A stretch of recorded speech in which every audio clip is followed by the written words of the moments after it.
A very good morning to you. Where are you watching us from? Welcome to KBC Channel 1. My name is Mike Migu. You're watching Good Morning Kenya on the 7th day of October 2025. Karibu sana to the program. How are you doing this morning? A lot has happened in the last 24 hours, including the resignation by LSK President Faith Odhiambo, who tendered her resignation yesterday from the position of the Vice Chairperson of the panel of experts on compensation of victims of demonstration and public protests. That happened yesterday. And also the Nyota program, that is the National Youth Opportunities Towards Advancement Empowerment Drive, started yesterday, and it was spearheaded by PSs from various ministries in the country, and the program is targeting 70 youths per ward with grants of 50,000, and the youth have been urged to register actually, and the registration is happening online, and the deadline for registration is around it closes on the 12th of October. And also yesterday Wajir governor secured a second term as the chairman of the Council of Governor, and he will also be deputized by Nyeri governor, that is Mutahi Kahiga. Also, that was happening the second day of the COMESA. Today marks the second day of the summit that is going on at the KICC. So we shall be keeping tabs of the events as they happen and let you know accordingly. Vivian, yes. How is your morning coming along? My morning has started off really well. It's a beautiful Tuesday morning. The weather outside is looking nice, and it's just the right way to start off our day right here from KBC Good Morning Kenya. So welcome to the program. Thank you for joining us. As Mike has mentioned, LSK President Faith decided to throw in the towel. She has resigned as the vice chair, and some of the reasons that she has cited for her leaving that particular position is challenges in different things, among court challenges according to her, as well as she cited stalled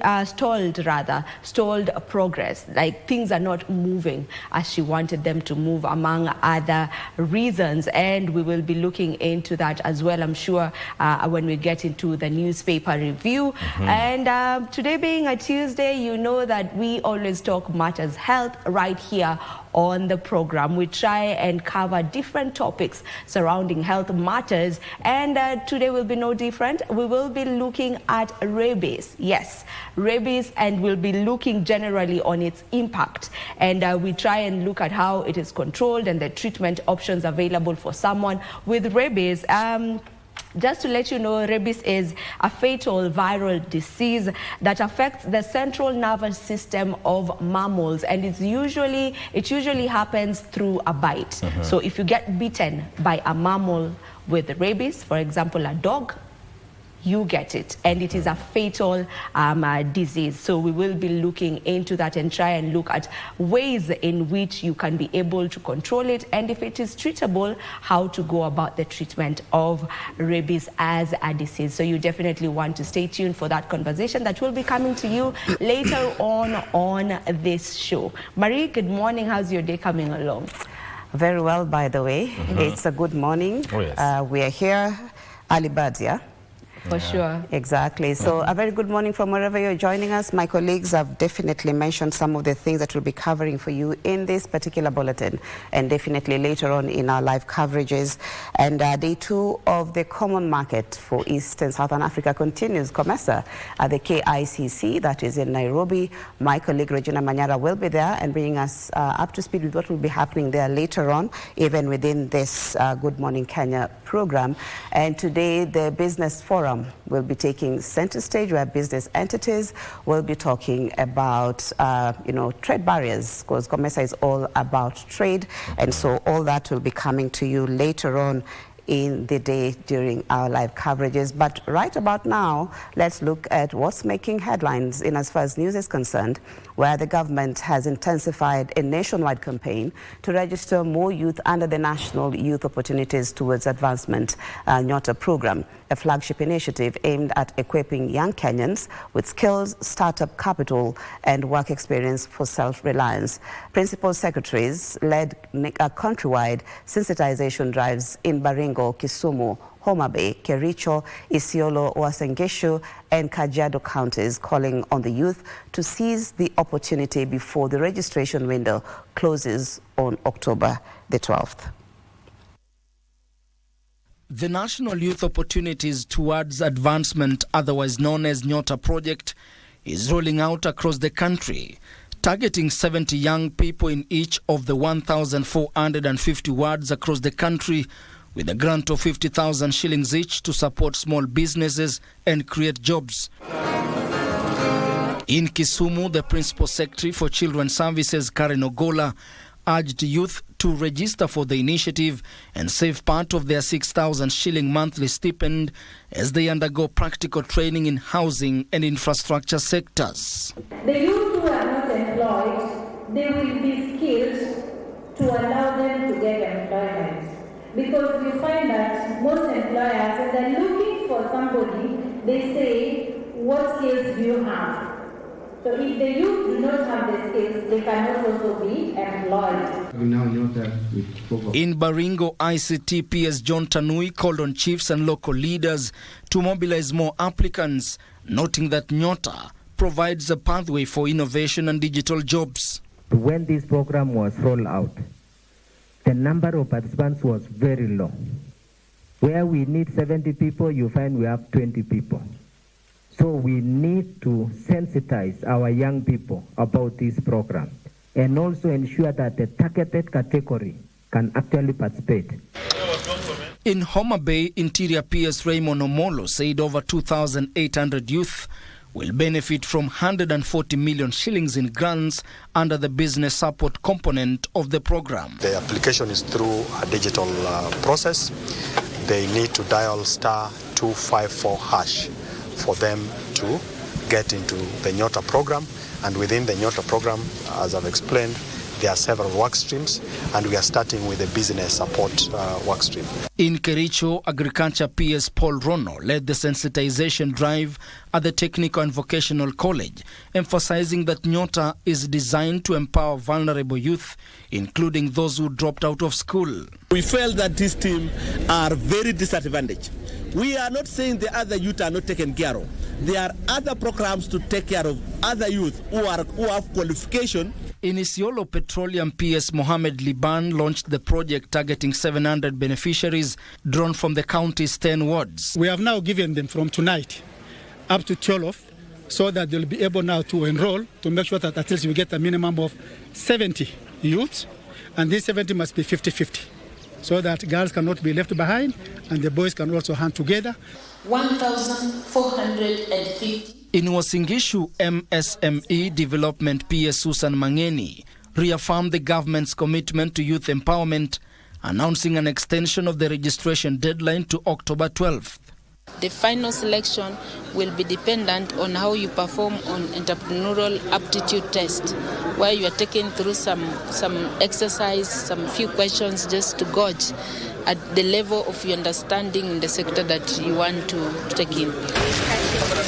In Narok, Principal Secretary for Tourism John Olotua urged young people to seize the Nyota program opportunity to grow their businesses and gain vital life skills. The reason why it was taken to the world level is to ensure that at least every youth is represented. And it also caters for those with disability. Because the ones with disability have been given, we had said the program targets 18 to 29.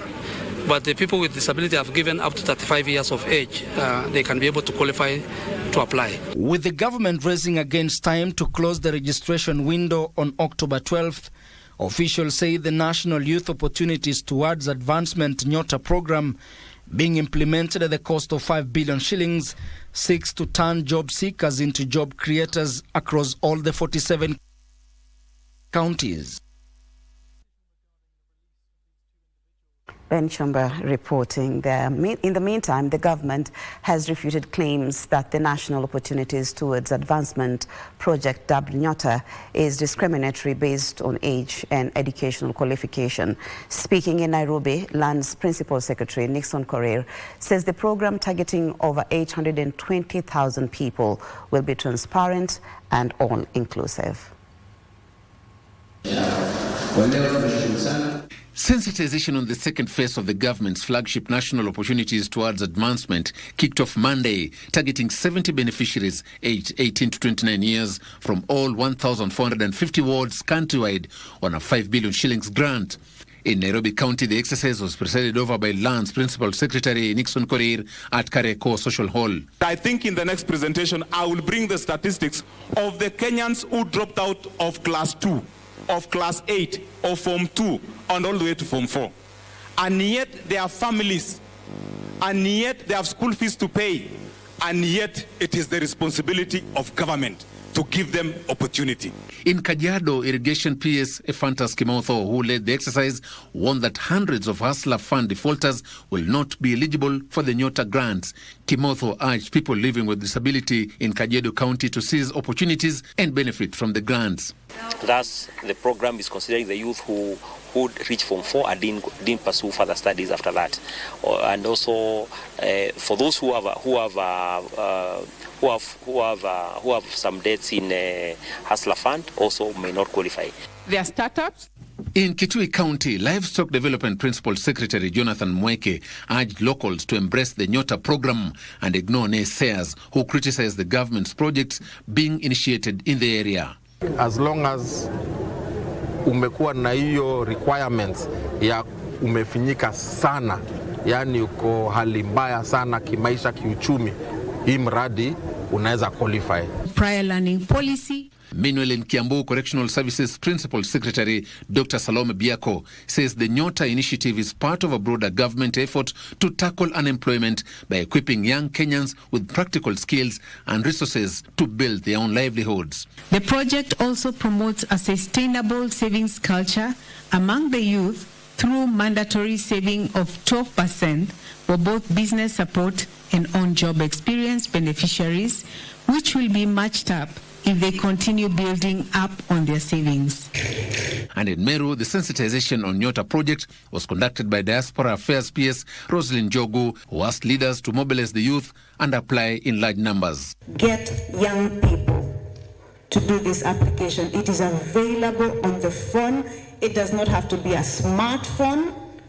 A simple feature, Mulikamuizi type phone is going to work.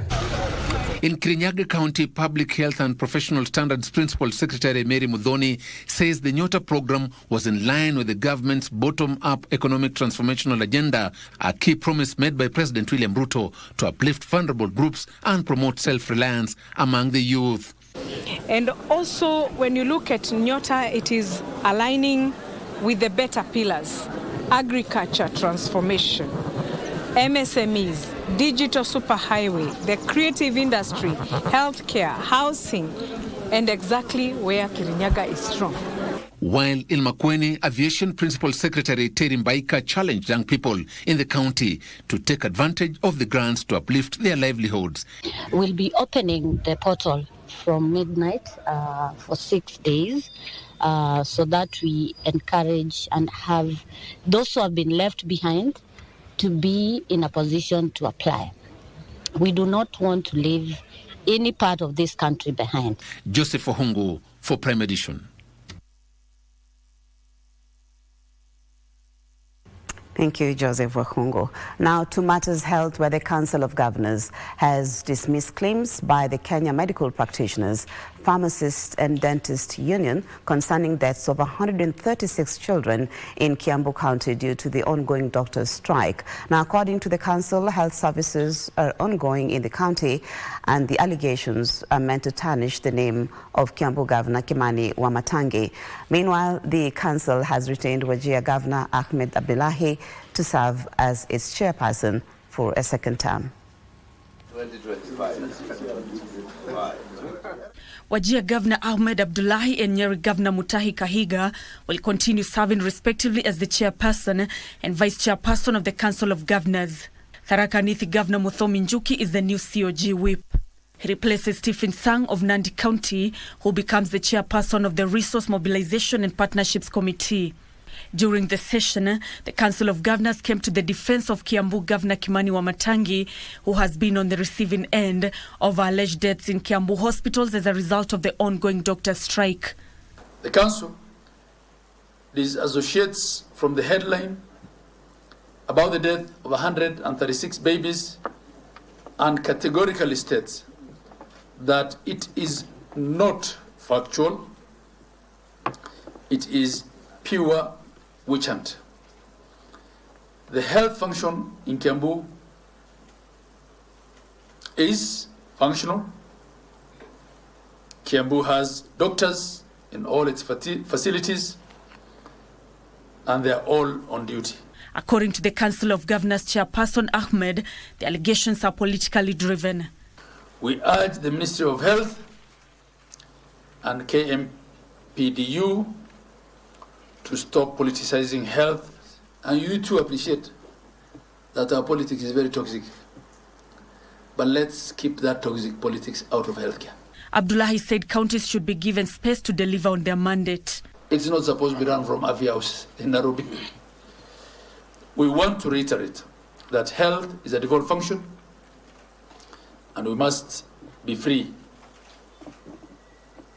of external forces that want to paint a bad picture of devolution. The governors also took issue with the electronic government procurement system, saying services in counties are coming to a standstill. And if any one county had been able to successfully, from end to end, procure even a pen on e-GPay, from where I sit as chair of council, believe you or no, it hasn't happened. But we have a court order, so I think it's been tried on the go. The leaders will serve for a period of 1 year. Let's head to Busia County, where residents of Busia County have rejected the proposal to amend the constitution through a parliamentary initiative. Speaking at a public hearing in Busia town, the residents said any proposed amendment to the constitution must be subjected to a referendum. Now, the residents told senators on Monday that some of the proposals contained in the Constitution of Kenya Amendment Bill 2025 are ill-advised and do not seek to serve the interests of Kenyans. Thank you, and you bless your name. As the Senate Mashinani kicked off in Busia County on Monday, senators sought the opinion of Kenyans regarding the latest push to amend the Constitution of Kenya through a parliamentary initiative. Na tuko kwa ground. So don't feel intimidated. Tell us the truth so that we ask these questions on your behalf. We want the money for the MP to be shown, the money for the MCA to be shown, the money for the national government to be shown, the money for the women rep to be shown. Where they are duplicating, we clean that out. The government-sponsored bill, however, received mixed reactions as residents questioned who it's meant to benefit. But the question in the room is it going to benefit you, or is it going to benefit this individual? We have seen many amendments done in the National Assembly. But if you are keen, they are after them, not you as a public. Lakini kama housing, for example, watu walisema nini? No. Na ilifanya namna gani? Inapitishwa. Na hakuna mwenye alipinga huko juu.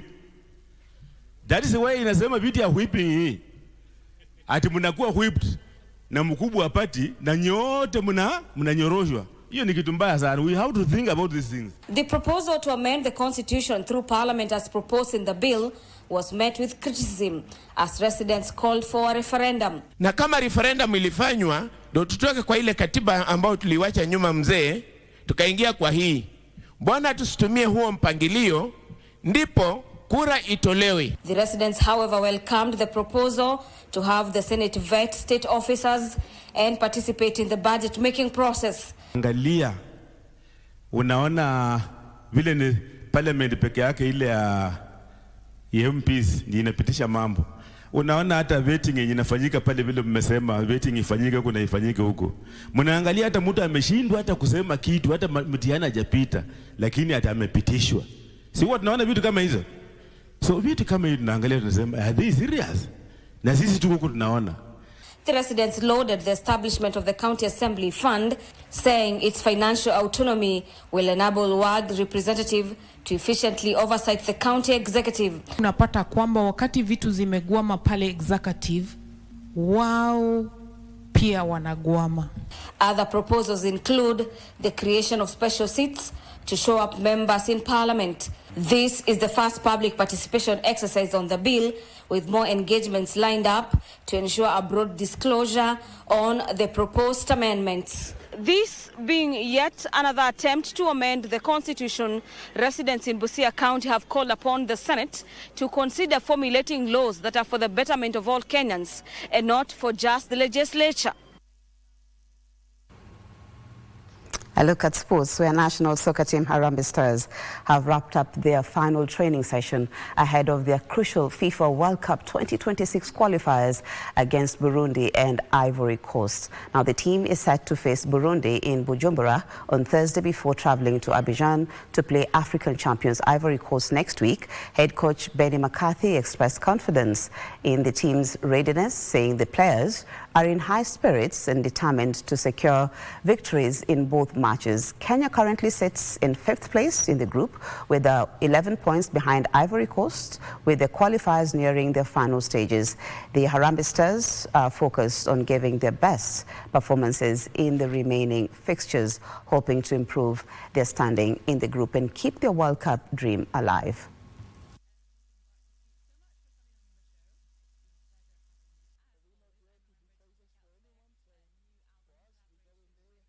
To play a match against a team that we want to win. We want to earn 3 points, and that's our task, our objective. And for us to lose, we have to lose to a team that we knew we had no opportunities, no possibilities of winning the game. That's the only way. I believe it's another opportunity also still to rebuild the squad, to get exposure, at this level. Because the fixtures for us, they are dead rubber clashes, but we still want to have a positive impact on the last 2 games.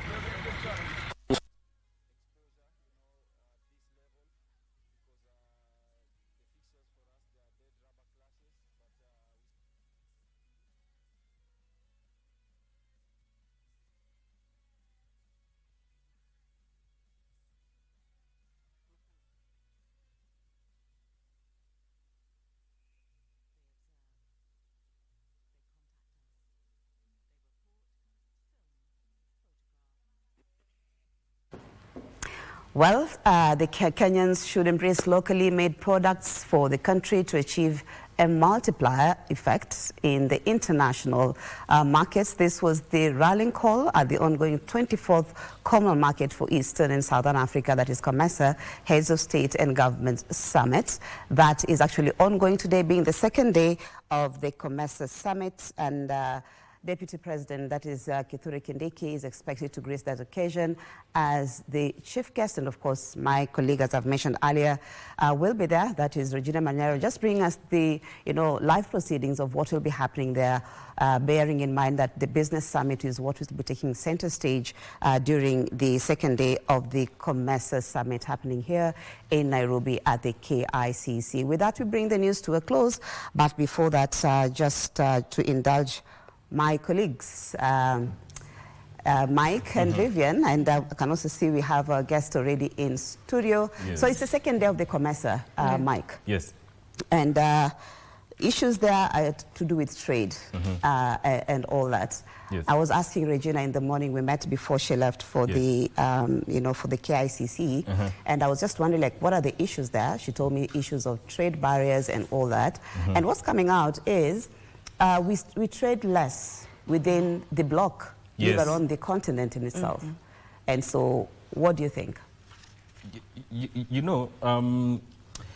And Kenya actually enjoys a very good market environment within COMESA, because we are looking at around a market share of 16%, meaning that there is more that Kenya can do to achieve a better market share within the COMESA? And the idea of countries not trading within themselves is something that I think needs to be addressed, Vivian, if this is something that has to work for member countries. What do you think? For sure, and I'm sure that is part of their conversation, or part of the conversations that are expected to be happening. One of them being, you know, ensuring that they have simpler custom rules, and that may be able to at least help with easier trading, you know, among or between the member states. And also, you know, there's something also that came up or that is expected to be talked about, and that is the border delays, which has been also cited as one of the challenges that may be causing, you know, what we are just talking about, that we are not trading enough amongst ourselves. So that is also something that will be looked into. And we have with us, you know, Mr. Osido, who's seated right next to me, and I am sure he has more to mention on that. So from your all right, okay, we'll get to have him give his remarks on the same in a few, but these are among the things that will be looked into, and I'm sure that by the time we get to the final day of this COMESA forum that will be happening until the 9th, I'm sure that they will have come up with better solutions that will enhance trading among member states for sure. And you know what, Vivian? I don't know much about the European market and all that. Not in the business desk, but you know, the little that I pick, you know, from listening, you know, to the reports and all that, is that Africa goes into this trade, you know, with the West or the European Union as, you know, small countries, and that in itself is a disadvantage to them, and that is why it is important for them to come together. There are still, I don't want to call them teething problems, but definitely there are still moving parts to ensure that Africa in itself comes together as a bloc, leave alone, you know, our regional blocks, you know. We have the EAC, now we have COMESA, and all that. And yesterday, I remember there was a report where there is a sugarcane farmer who was complaining about, you know, even as COMESA, you know, is being encouraged, free trade and all that, how then do you protect local, you know, businesses or local farmers for that matter? So those are some of the issues, but yes, it will be a good thing to see Africa come as a bloc, because remember, when it comes to issues of mining and minerals, Africa actually has the biggest share. But then what happens, you know, when the others come and mine and, you know, give value addition and all that? So those are some of the challenges that I think the forum needs to address, and hopefully for future generations. Well, we've come to the end of the news. Thank you so much, as always, for your time and your company. My name is Maria Yambo, and definitely my colleague, that is Mike Migwe, together with Vivian, will be back to take you through the Good Morning Kenya segment, and definitely Mr. Osido will also be having time with them there. My name is Maria Yambo, and I hope to see you again.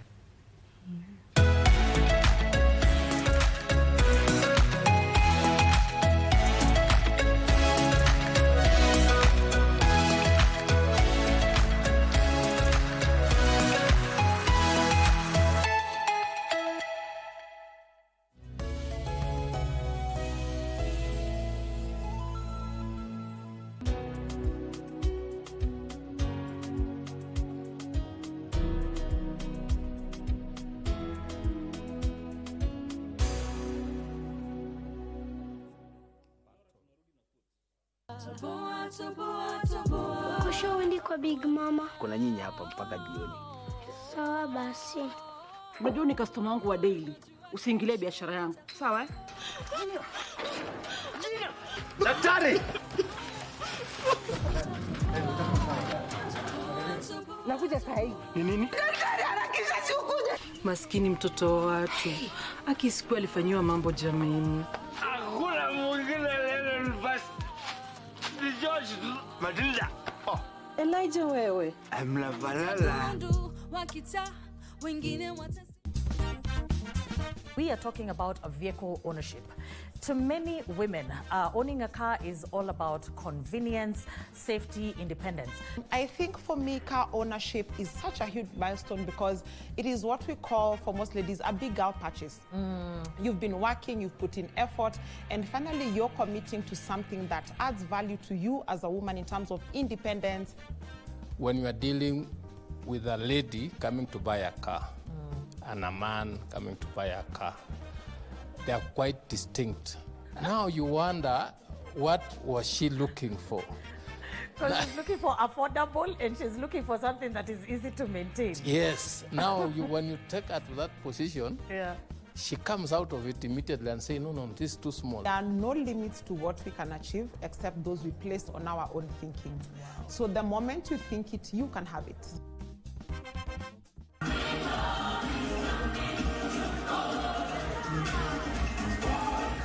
It's art, it's culture, it's fun, it's attitude.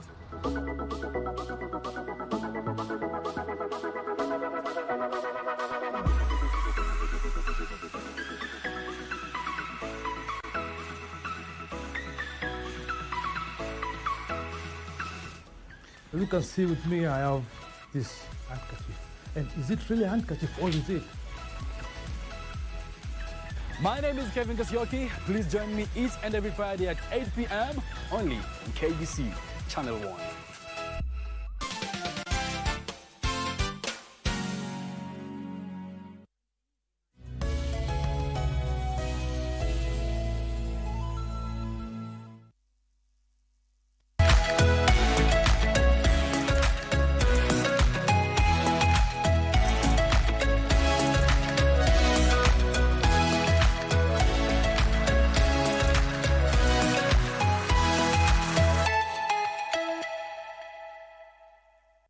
Welcome back to Good Morning Kenya. This is KBC Channel 1. My name is Mike Migwe. Time for our first conversation, but before we get to that, let's have the quote for today. Time is free, but it's priceless. You can't own it, but you can use it. Once you've lost it, you can never get it back. Time is free, but it's priceless. You can't own it, but you can use it. And once you lost it, you can never get it back. That is a quote by Harvey Mackay. Indeed, indeed. It's a very interesting quote because it talks about the value of time and how it's one of the most precious things that as people, as mankind, we will ever have. So how we use it is all that matters. So how you use your time is what matters. Let me quickly take you on the front page of our local dailies, and I will start with the Daily Nation. Why Faith threw in the towel? This is what is captured on the front page of the Daily Nation. Why Faith threw in the towel? Her appointment to a government team on compensation for victims of state excesses sparked controversy. Now, LSK President Faith Odhiambo has resigned from her position as vice chairperson of the panel, citing stalled progress, court action and detractors. That story is told on page 6 of the Daily Nation. Whereas Njagi, in August last year, after anti-government protest, activist Bob Njagi was seized from a matatu by security agents and tortured for a month in captivity. Now Njagi and his Kenyan colleague Nicholas Oyo have gone missing in Uganda, with a court told they are being detained by the military. That story is told on page 4 of the Daily Nation. Let's look at what is being captured or what is being reported on the front page of the Standard newspaper. At last, this is what is captured on the front page of the Standard newspaper. Faith Odhiambo's resignation from President William Ruto's panel on compensation for victims of protests marks a dramatic turn in her journey from protest heroine to embattled Law Society of Kenya president. Once celebrated for her fearless defense of the oppressed, Odhiambo found herself accused of betraying the very cause she championed.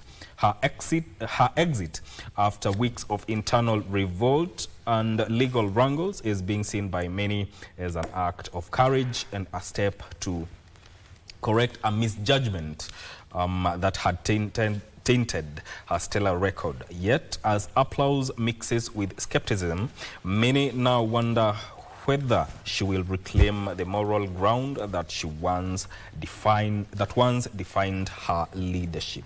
That story is told on page 4 of the Standard newspaper. On the front page of the Star newspaper, do or die. Parties rebrand for 2027 political battle. Behind the scenes, they are quietly investing in data-driven campaign. Read that story on page 4 and 5 of the Star newspaper. Experts call for GMOs as animal feed crisis cripples food security. Read that story on page 2 of the Star newspaper. Operation Infiltrate. Plot to disarm Rigathi ahead of 2027 polls. That story is told on page 7. And finally, from the street, smarts to global trade, the journey of Ronik. That story is told on page 11 of the Star newspaper. Now, the summit that is the COMESA, the 24th COMESA Summit of Heads of State and Government is happening, and today is the second day of the event that is happening at the Kenyatta International Convention Center. And Kenya is poised to take over leadership from Burundi, and we want to just take a look at the possibilities with Kenya at the helm. How will it shape Africa's regional future? Because we are looking at issues to do with tariffs and non-tariffs, the quota systems, matters to do with intra-COMESA trade. How is Kenya going to play it out, and what kind of a legacy does the country want to leave at the helm, when it's at the helm of COMESA? Kevin Osido is the Executive Director of the County Governance Watch, and also in a very short time I will be joined also by David Alulu, who is an economic expert. So we are going to look at all the issues that have been raised and the possibilities that Kenya presents to the whole idea of COMESA, because African trade is very important. And having these bodies, we're talking about Africa, Continental Free Trade Area, COMESA, ECOWAS, SADC, all those bodies. How can Africa capitalize on them to present itself as a competent trading partner with other entities of the globe? That is a conversation that is coming to you right about now. Welcome to the program, Bwana Kevin Osido. Asante sana, Mike. How have you been? I have been well, and I thank God for life. Yes. And for the opportunity to contribute to conversations that spur policy engagement and also raise citizen voices. Yes. Particularly to the leadership of the country, the region, and even globally. Thank you. Bwana David Alulu. Yes, sir. It's been a minute. Yes, it's been a moment. Umekuwa salama? Nimekuwa salama, nashukuru. All right, I'll come back to you. Thank you. But also, from your perspective, Osido, if I may start with you. Yeah. What do you think, the fact that Kenya is taking over the chairmanship of COMESA, from your perspective, what can we expect? Thank you so much. One of the things that I believe that is of profound importance, particularly for this particular discussion, is one, the space of COMESA. So you look at demographics, yes, and we are talking about over 600 million people whose interest is trade, whose interest is probably pushing it further is manufacturing, whose interest is to ensure that there is a proper environment for doing business, and that there is also a very enhanced value chain for their engagement in particularly what each of the 21 member states of COMESA therefore present. And if you were to look at that kind of demographic, and particularly the kind of GDPs of the different countries, we are talking about more than 600 billion US dollars. Now, the beauty of that for me, and especially given the chairmanship of Kenya in this 24th COMESA summit, is the theme. And so the theme focuses on leveraging on digitization to be able to enhance and spur, to deepen value chain and of course, pass a sustainable growth for each of the countries. And Kenya, in my view, Mike, is prized and primed to be one of the biggest digitized countries if you were to look at the region. And especially among the 21 member states of COMESA. And so that to me is one of the biggest, carrots that Kenya is dangling. And therefore the opportunities that also present with digitization. And I'm happy that yesterday when the PS for Trade opened the, gave a speech at the summit, he indicated that Kenya therefore becomes one of the inaugural countries to sign the eco certification licensing, and that is part of the protocols that form the COMESA summit engagement. And therefore that already is an example of what Kenya has to offer. But if you move it further, is also to look at the kind of successes that Kenya therefore has to present to the member states. Talk about M-Pesa and what we have been able to do with digitization. Talk about the biggest conversation now in the country, which is the EGP, the electronic government procurement processes. And so Kenya therefore is coming forward to the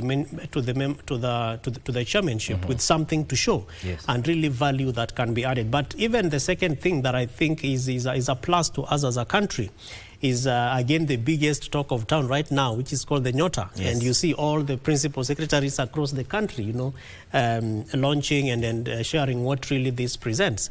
And so those are also spaces that therefore Kenya has to be able to show insofar as revamping and enhancing and even strengthening what we call micro, small and medium enterprises. And so therefore again, what those kind of spaces present for small people, quote unquote, small people within the value chain. Like women, youth, persons with disabilities. And so I am of the opinion that the space therefore is revamped for Kenya to be able to present something much more fundamental and largely is also to engage in the policies, because I believe that part of the challenges that we have across these different multilateral and bilateral conversations is normally the doing part of it. So we do too much of the talk, but largely they're doing. So we end up having crafted nice policies, we have nice protocols, we have very good agreements that we agree on as member states and as countries. But ultimately the doing part of it becomes a problem. Right? And I think that President William Ruto has also risen up as a gentleman who wants to rubble some waters in the ocean of Africa. And if we listen to him very nicely and keenly during the United Nations General Assembly, he's a gentleman who is priming or bringing up Kenya as that country that now can be able to stand tall within Africa. And so we are hoping that picking up from UNGA and also all these conversations that are happening, what value will that kind of rubbling really present to COMESA, particularly because Nairobi is hosting this summit? Before I come to you, Alulu, let's cross over to KICC, where our reporter Regina Manyara is at, and she's going to brief us on what to expect today. Regina, if you can hear me, what is the latest from the KICC where the COMESA summit is happening? Well, good morning to you, Mike Megwe. This is day 2 of this particular summit, and it has been termed as a high-level dialogue, more looking at it as the policy day of this particular summit. What you can see behind me is a venue that is a KICC. So today we're expecting chief guest, none other than the Deputy President, that is Professor Kithure Kindiki, to grace this particular occasion. What should you be looking out for? Let's take a walk and see what is going to be happening in the main hall. This is a Sabo Hall. We're going to be talking about public-private sector partnerships, talking about business policy and how digital transformation is going to enhance this. We're also going to be talking about smart agriculture and value chain competitiveness. Kenya prides itself as an agri-driven economy.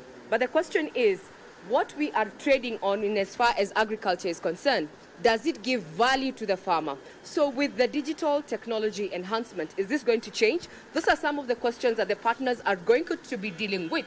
The main hall is just right behind me, and we're expecting delegates from across the country as well as across the COMESA countries, so to speak. Another issue that we're going to be talking about is the digital transformation and logistics. COMESA has been in place for several years, but the question is, are states trading within each other? There's been a call to harmonization of policies, and with having digital transformation and technology, will this work? Those are the questions that were posed yesterday during the B2B business enhancements, and we're expecting the same questions to be addressed, focusing on technology and digital transformation. This is the main hall, it's the Savo Hall, where we're going to be having those key discussions, Mike. Also, some of the issues you're going to be looking at is logistics and mobility. We have borders, but with digital and technology innovation, then it means the borders stop to exist. Is this the answer to have more COMESA states trading with each other? That's a question that is likely to be answered in the course of this particular summit. We are also going to be looking at key objectives. One of them is identifying actionable steps to accelerate digital trade adoption, strengthening regularization, harmonization of investment promotion, and support free movement of business people and logistics innovations. What are the key outcomes of this particular summit? We are calling it the Nairobi Business Declaration of 2025. The recommendations by the heads of state, that is going to be happening tomorrow, as well as a consensus on pilot corridors for digital facilitation.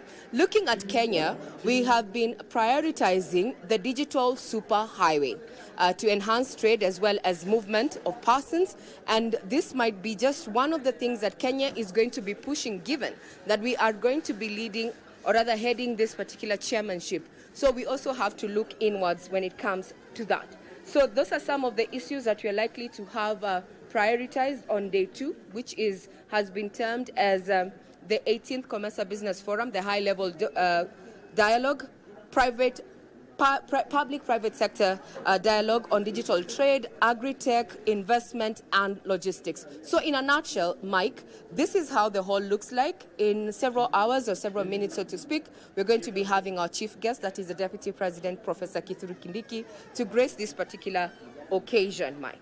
So we'll continue keeping tabs on that as we await tomorrow, which is going to be Wednesday, where we're going to be having the EU Horticulture Connect. This is also going to be the day that we look at matters of operationalization in regard to proof of concept engagements, contracts, and policy feedback loops. So that is just but a recap or an overview of what happened on day 1. This is day 2, and we'll continue keeping tabs on what is happening right here at KICC. Now back to you, Broadcasting House. Regina, if you can hear me before I let you go, you know, Kenya is big on digital transformation. And given that we are taking over chairmanship of COMESA and looking at the market and how Kenya performs within COMESA, how do you think this digital transformation provides a competitive advantage for the country? All right. Now, Mike, that is a very good question, because the theme towards seamless trade in digitally connected COMESA, that's a big question among us member states who are going to be attending this particular summit. And when you talk about trade digitalization, it remains COMESA's biggest opportunity and challenge. That is maybe the introduction of certificates of origin, the single window systems, as well as custom harmonization, indeed could reduce trade transaction costs by at least 30%. So when you're talking about how it is going to transform trade, if we go digital, well, you have a figure there, around 30% of those challenges, if this is actually taken out. Later on, Regina, to keep us updated on what is happening there at KICC. But coming back here in studio, there's something that Osido said about digitization. And Alulu, from your perspective, given that digitization is at the core of COMESA's whatever they are doing, are we going to see a data-driven kind of a trade within this block? Thank you very much, Mike, for having me. For starters, I think much as Kenya desires and actually pushes for digitization, I think we still have a challenge within the bloc where I personally feel COMESA member states, majority of them, haven't given the best goodwill to the growth of the bloc. One, for example, there is something that Regina just mentioned there about the free movement of traders and business people, which you still find as a problem within the COMESA region. We have members who in one, on the other side of the coin, they speak of trading together, working together, and sharing the market. But then on the other hand, they are still making things difficult for others so that they penetrate through or maneuver through to the disadvantage of others.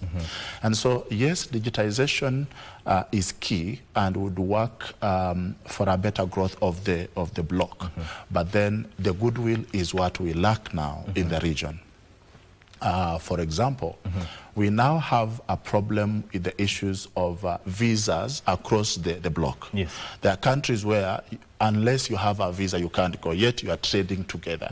So we are speaking of a common market. We are speaking of a free trade. But then, if I'm to access that market, I need to apply for a visa. I need to get a prior travel arrangements. So banking on what my brother says here, I think Kenya has presented herself as a big brother, and listening to our leader, the president, speak even on international platforms, he has shown goodwill. He has shown the desire to make Kenya a better place for business. Yes. For starters, we know in Africa, Kenya is one of the countries where African can access without a visa. Yes. All right. So majority of African countries can easily and comfortably walk in and walk out. So that becomes even ripe for business. But then the question would be, within the bloc, how many countries are offering the same, which now becomes a real challenge. So somebody from the COMESA member state can freely walk into Kenya, can come do business in Kenya, but now when it comes to reciprocate, how many countries offer us that? We have a few countries, for example, South Africa just the other day allowed us the 90 days free visa, where a Kenyan can go in for 90 days. After that, you have to apply for a visa or a work permit. So you realize that much as we have a good talk out there, or like another person would say, we have a good document reading and showing how clearly we need to move, but practically, we have a problem. Everybody has some hidden agenda. Everybody wants to generate their own revenues. Everybody wants to benefit from the bloc. Everybody wants to get the biggest chunk. So I think there is still a need for the COMESA bloc to have a common ground where one, we agree that let there be a common market like it should be. Let there be a common market where every member state can access the market without limitations. With Kenya at the helm, and pegging on what you've said, we know Kenya has waived visa restrictions for African countries, but at the helm of COMESA, do you see that incentivizing other countries within the bloc to maybe do the same, waive visa requirements? It is a big challenge because you realize that every country has some sort of an underhand, if I might use that word, a hidden agenda or some sort of, because everybody wants to receive but not to give. You know, life becomes more beautiful when you are a good giver, because I am a Christian and we are taught that a cheerful giver receives more blessings. So when we have countries who want to receive more and give less, then it becomes a limited access even to opportunities. Why do I say this? For example, if for a short while when President Ruto came into office, there was a challenge of supply of food commodities, sugar and maize and all this.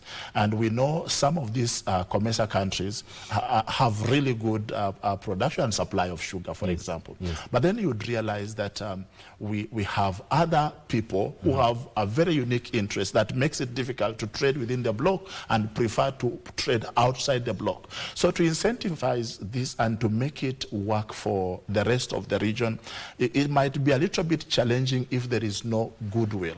So the challenge the bloc finds in all this is goodwill from the member states. So I think we need to come up with an accord. We need to agree as a COMESA bloc that this is what we want to achieve. And to a large extent, you'd realize perhaps we need African Union also to contribute in making Africa a better place for Africans. Because if, for example, Kenya is offering a free entry for Africans, but then the sister countries are making it difficult for some of member states, including Kenya, to access their markets. So that then becomes a really challenging when you see me as a Kenyan in another commercial state, you are like, this person is coming to take everything from me. Then it becomes a real challenge. So we need to have a goodwill, we need to have an understanding, and then we need to have a better mentality towards opening up of the market. So opening up of the market is key, but then how then do you open up the market for movement of goods, but then you limit the movement of people? Because you cannot access goods without allowing people to promote those goods. And so I think there is need for Kenya being at the helm to perhaps inspire and or encourage the rest of the member states to now embrace the fact and the need of having everybody open up the market by making it easy, accessible and friendly for every member state. Indeed. Let's take a very short break, and when we come back, the aspect of goodwill is very important. You've raised a very important aspect, because even the political environment of member countries will dictate how trade goes. Let's take a very short break. We'll be back with this conversation. Stay with us.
We are talking about a vehicle ownership.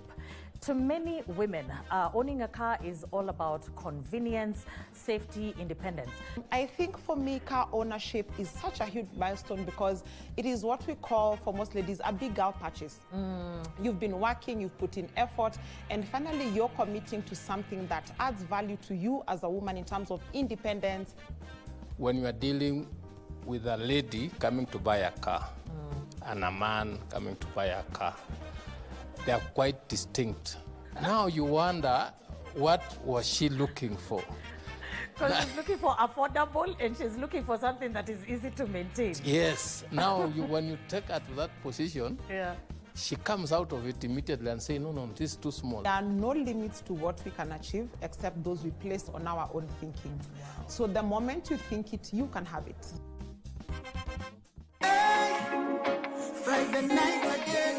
Greetings in the name of the Most High, Jah Rastafari. My good name is Marley Moses, the positive warrior, alongside... Yes, sir, DJ D-Rage, the baddest. Each and every Wednesday from 10 p.m. on KBC Channel 1 TV. Tunakuletea the biggest reggae party in 254 in a yard extra. Extra niceness of reggae music. Extra dose of entertainment. When the thing is nice, we have to do it twice.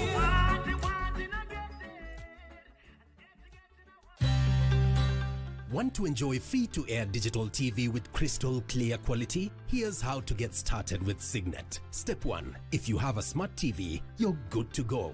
Next, connect the aerial to your TV. Now, do an auto search on your TV. Just follow the prompts on the screen. And that's it. You're now tuned in to Signet. Sit back and enjoy a wide range of free-to-air digital channels. For technical inquiries, call the Signet hotline on 0770 572 656.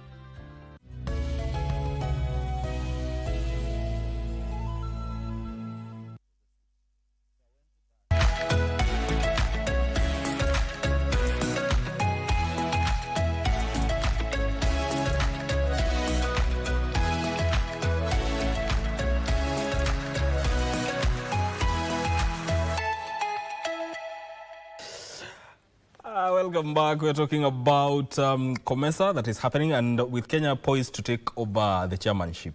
Kenya at the helm of COMESA. How is it going to shape Africa's regional future? And before we went on a break, Alulu raised a very important point concerning goodwill.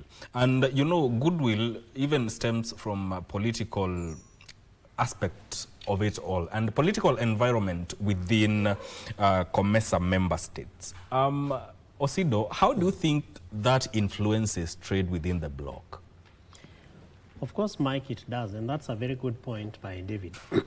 Because, of course, the politics really drive a lot of engagements within blocs, within states and nations, and even within intra-countries. And so, therefore, political goodwill presents a very, very fundamental indicator of how most of these, even the agreements that are made, the policies that are crafted, and even the agreements that are signed, how they are going to be implemented. And that is why sometimes I shudder to wonder, for example, when you call it a summit, because my thinking is that a summit is really a platform, an engagement of heads of states and heads of governments. But then when you have 21 of them and some do not show up, some of them send officers who are not able to engage and have conversations that are really expected because the agenda is sent way in advance. This is not something that was planned on Sunday and it is happening on Monday and Tuesday and Wednesday. It has been planned for many, many months. And so therefore the question that presents is, what is the space of the head of that particular state and the head of that particular government, which really presents the first instance of political goodwill, because you are the head of state, you are the head of government. Directors are not going to sign those agreements. And so therefore that really, in my view, presents, and from a governance and leadership perspective, prevents the first indicator of positive political goodwill. Number two is the level of implementation of these policies, agreements, and the protocols that are signed. And if you look at some of the protocols that guide these summits, COMESA, EAC, ETC, there are countries that are lagging behind. They are lagging behind in implementation of those very important protocols. And so you ask yourself, but why? Yet during that particular day, as we crafted our way forward, we agreed on a 3 months, a 6 months, a 9 month, 1 year, 2 years implementation framework. What has suddenly happened?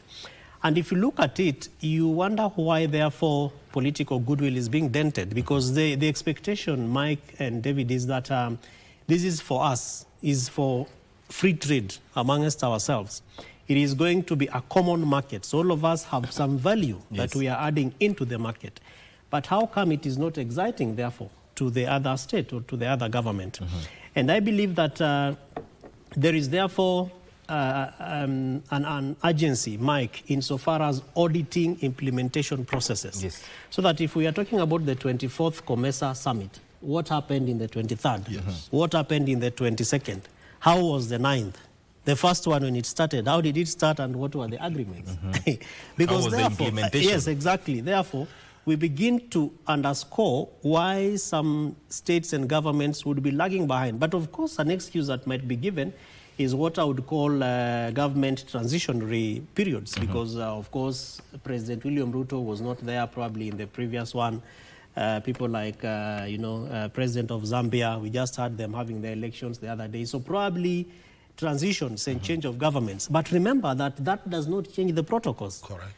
That does not change the agreements. Yes. It doesn't change the articles of agreements that have been signed by heads of governments and states at the summit level.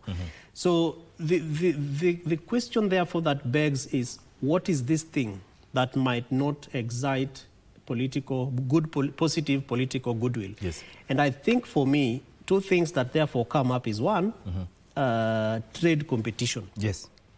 So there are countries that probably look at themselves as inferior within the bloc. And so you ask yourself, but why do you think you are inferior? Is it that you do not have commodities that you'd wish to be traded with other countries and other governments? Is it that your policies are extremely restrictive, that you don't open up your borders to others? And of course, David spoke about issues of visa. We are talking about issues of work permits, business permits. Is it that they are not as open to other member states? Or is it that there is something that they are hiding? And this could probably be in trade fees and licenses, where, for example, your fees go beyond the agreed, blocks fees, where, for example, access to licenses are so exorbitant. And one good example, I believe, that we continue to see is Kenya and South Africa, where initially, and I kept asking myself, why is it that South Africans coming to Kenya are visa-free? But Kenyans going to South Africa, you must get a visa. And now it is true, yes, that we have a 90-day period, where then if you're a Kenyan, you can go in, do your research, do your analysis. And because Kenyans are quite aggressive people, very innovative, and our president said we are hustlers, so we can hustle across anywhere. So the 90-day period gives you an opportunity. Exactly. We are also survivors. It gives you an opportunity to want to go and test the waters. But then the question then that would beg is, as you test the waters, how is the trade and market environment? How is the ease of doing business? If you were to open up a company, if you want to go and open up, a printing branding company in South Africa, how would it look like?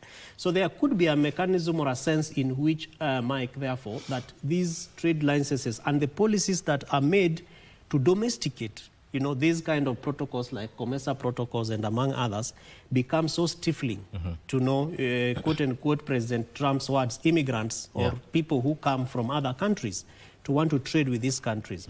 And then the second bit of it, in my view, would be the logistics, and that goes beyond just visas, permits, etc.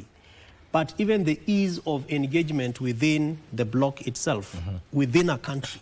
So if you are, for example, engaged in transport, is it that your lorries get wasted for days without end across the borders awaiting clearance? How is that dealt with at the level of, or at high-level conversations like the summit that we're having in Nairobi right now?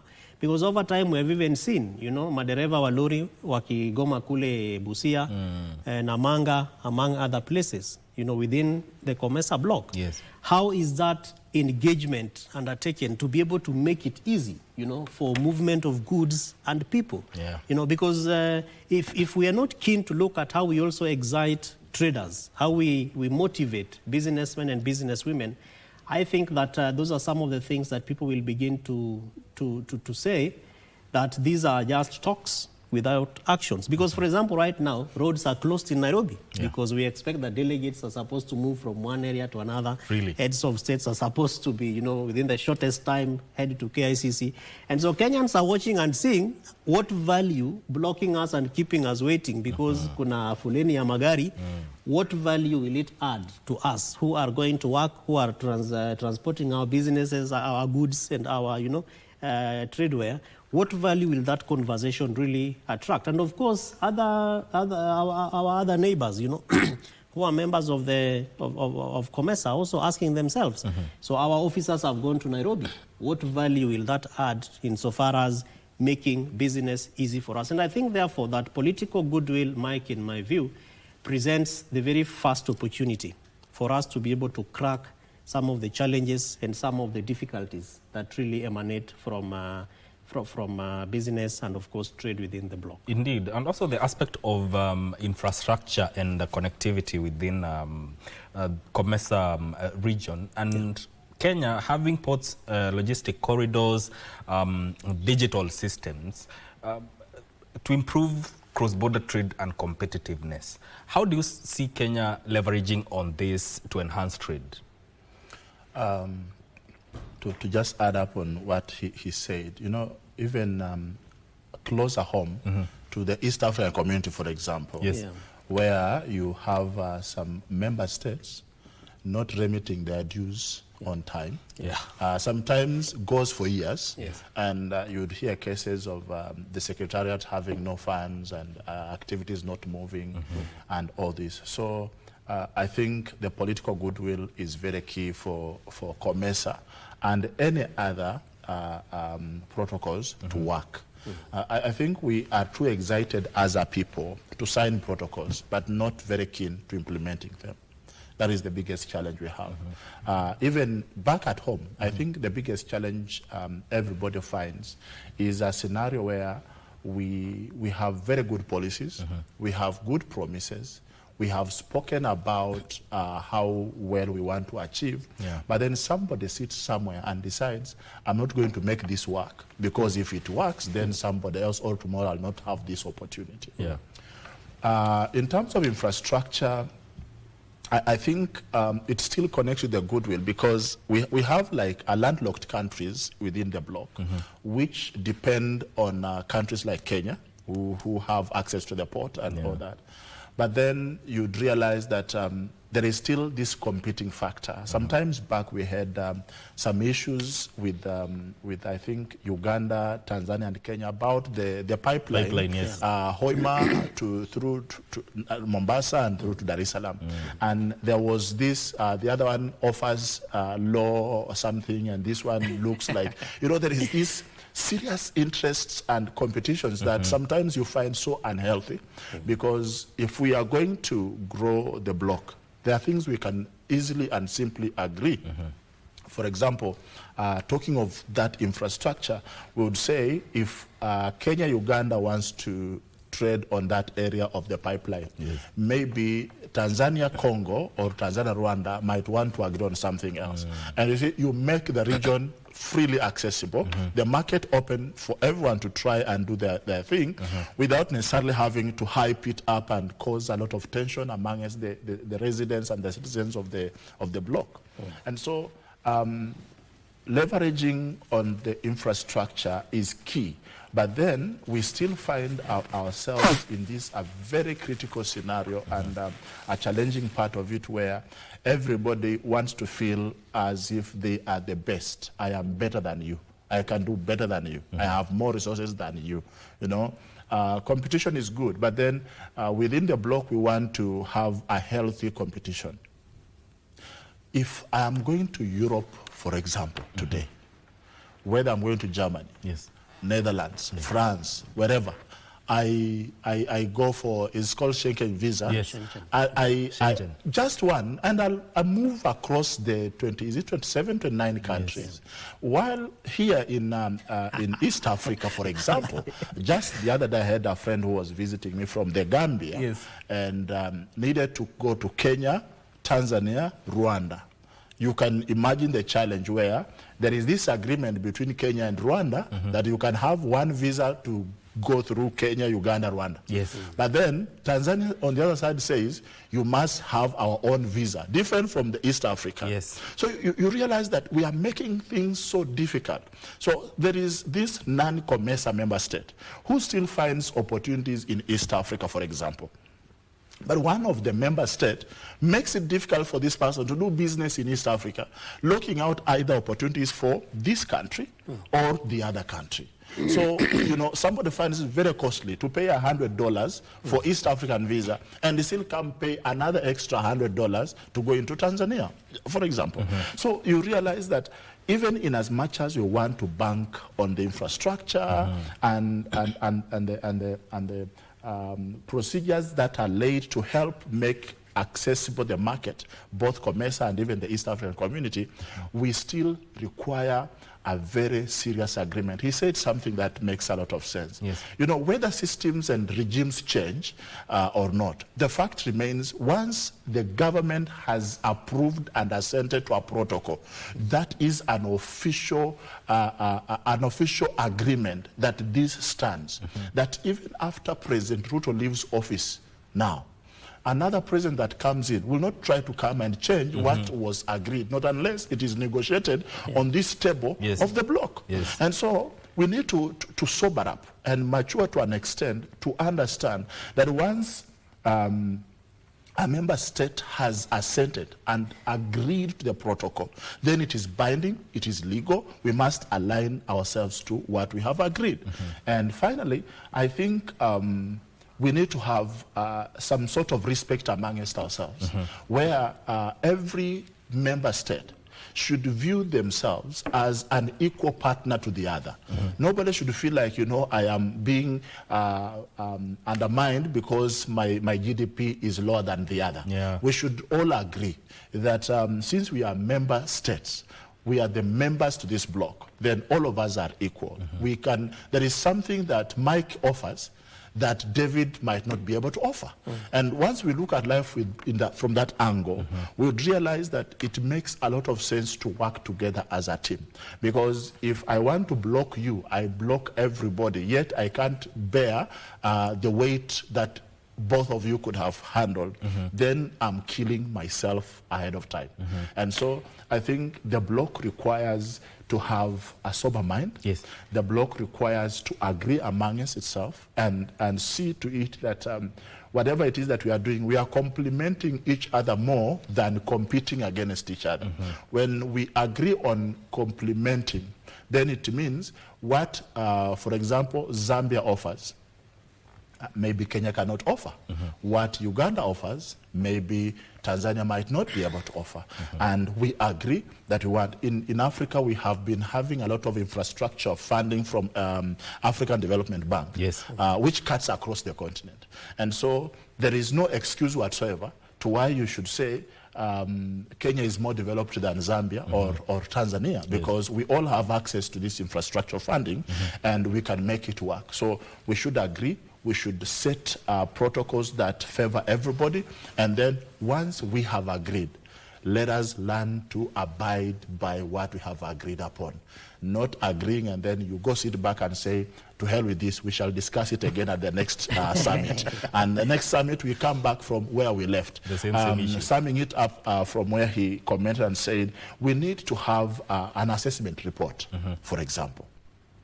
In a summit like this, come and tell us, during the previous summit, we agreed on A, B, C, D. This is what we've been able to achieve.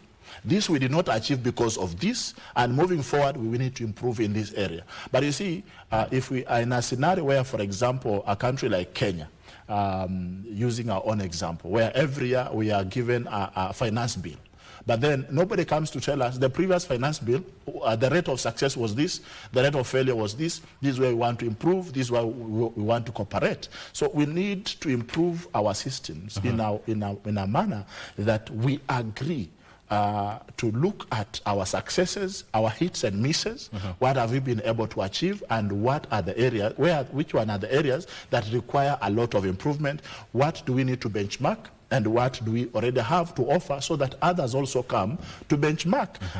During the UNGA, just concluded one, many leaders were excited about the housing project in Kenya.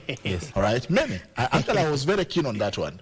I realized many leaders, not only in Africa, globally, were so excited and wanted to benchmark on affordable housing of President Ruto. And you know, with that, Ruto already puts himself on the global map as a president who has offered a low housing units in Africa. And so we need some success projects in COMESA, for example, where somebody else can say, hey, COMESA has achieved this. But then we should not have a scenario where it seems like it is a conflict between COMESA, EAC, SADC, you know, and all this. We should have a common ground that helps African countries to complement each other, to benchmark from one another, and to build up on the resources that are available in Africa. Yes, Osido, well, this issue of a free movement of goods has bedeviled not only COMESA but also the East African countries. What do you think member countries shadow box around this issue? Part of the reasons, Mike, in my view, is the lack of identifying a value. So what I would probably call a country value. So that the question then is, what is Kenya, what is this one product that Kenya is presenting to the bloc? What is this product that Uganda is presenting to the bloc? What is this product that Rwanda has that Zambia doesn't have? Yes. That probably another country within the bloc does not have. And part of that, again, is really probably attached to the lack of political goodwill. Because when all our political leaders campaign, there is one thing or two things or three things they normally say. This is what I'm going to do. But when it comes to trade and business, we don't see countries coming up and saying, Uganda is good at this. Comoros, for example, is good at this. Madagascar is presenting this as part of this particular bloc. So that then, what summits and spaces of conversation and dialogue like this one need to do is to ask the question, how do we boost what you are good at and also trade with you based on what we have? Yes. But what we see happening, which I think is largely the reason why we also see these trade delays, is because you have traders, for example, going to Uganda, Kampala, to get goods, bring them to Nairobi, and then transport them back to sell them to Ugandans, as an example. You have somebody coming from Rwanda, benchmarks or looks at what's happening in Nairobi or in Kenya, for example, the fishing, within the blue economy, and then you want to lift that back to your country without a proper mechanism of value that you're adding. Because the expectation is that if you get fish from Missouri market or Missouri Lake, where I come from, and you take it to Uganda, don't sell it back to me as fish. What value have you added? Yeah? What is this that you've made? Have you canned it? Have you tinned it? Have you made it sweet? What is this thing? And so if for example, you have officers, customs officers doing the searches and they are trying to engage and they ask you, but we have fish in this country. Where are you going to sell this one from? Yes. It becomes so difficult, and I think that sometimes the number of days that you take to explain why you want to sell a good or a product that another country has becomes very difficult. All right. So ultimately there is wastage. We also see a lot of just discouragement. So somebody will say, the market is not good for my good. Yet, the process leading to why it is not good for your good is where the issue is. So my proposal to summits like this would be, even as we talk about audit of implementation, we talk about audit of value chains, let's also ask ourselves, what is this one country product that we can be able to sell? And that, as David said, President William Ruto says Kenya is doing affordable housing, of course, despite the challenges and the controversies that come with it. But what is, so Kenya can be able to sell the process of doing this, and we can say this is something we have done, we have tried, we've tested, and we can actually guide and even share the template. What are other 20 member states of COMESA presenting, so that we don't say one good is being sold in 11 states, or member states, or 11 countries. What is the value, And then beyond that, brings in now issues like the theme of this particular summit, which is digitization. So the sectors within that one country product begin to ask themselves, how can we be able to provide licenses? And those licenses become digital licenses, certificates become, digital certificates, and even production origins are very, very clear. So that when we say is a certificate of origin, we don't have one pen being produced in 11 countries with different certificates of origin. Okay. It is a good that will not sell. It is a good that will, of course, flood the market with really no value. And I think that is part of where most of our summits really fail. We do too much talk in terms of policy regulations, but we don't do the V2 ground. So what is it that we are selling to the bloc, and what value does that product we have add to the bloc? Yes, in the interest of time, 30 seconds each, closing remarks.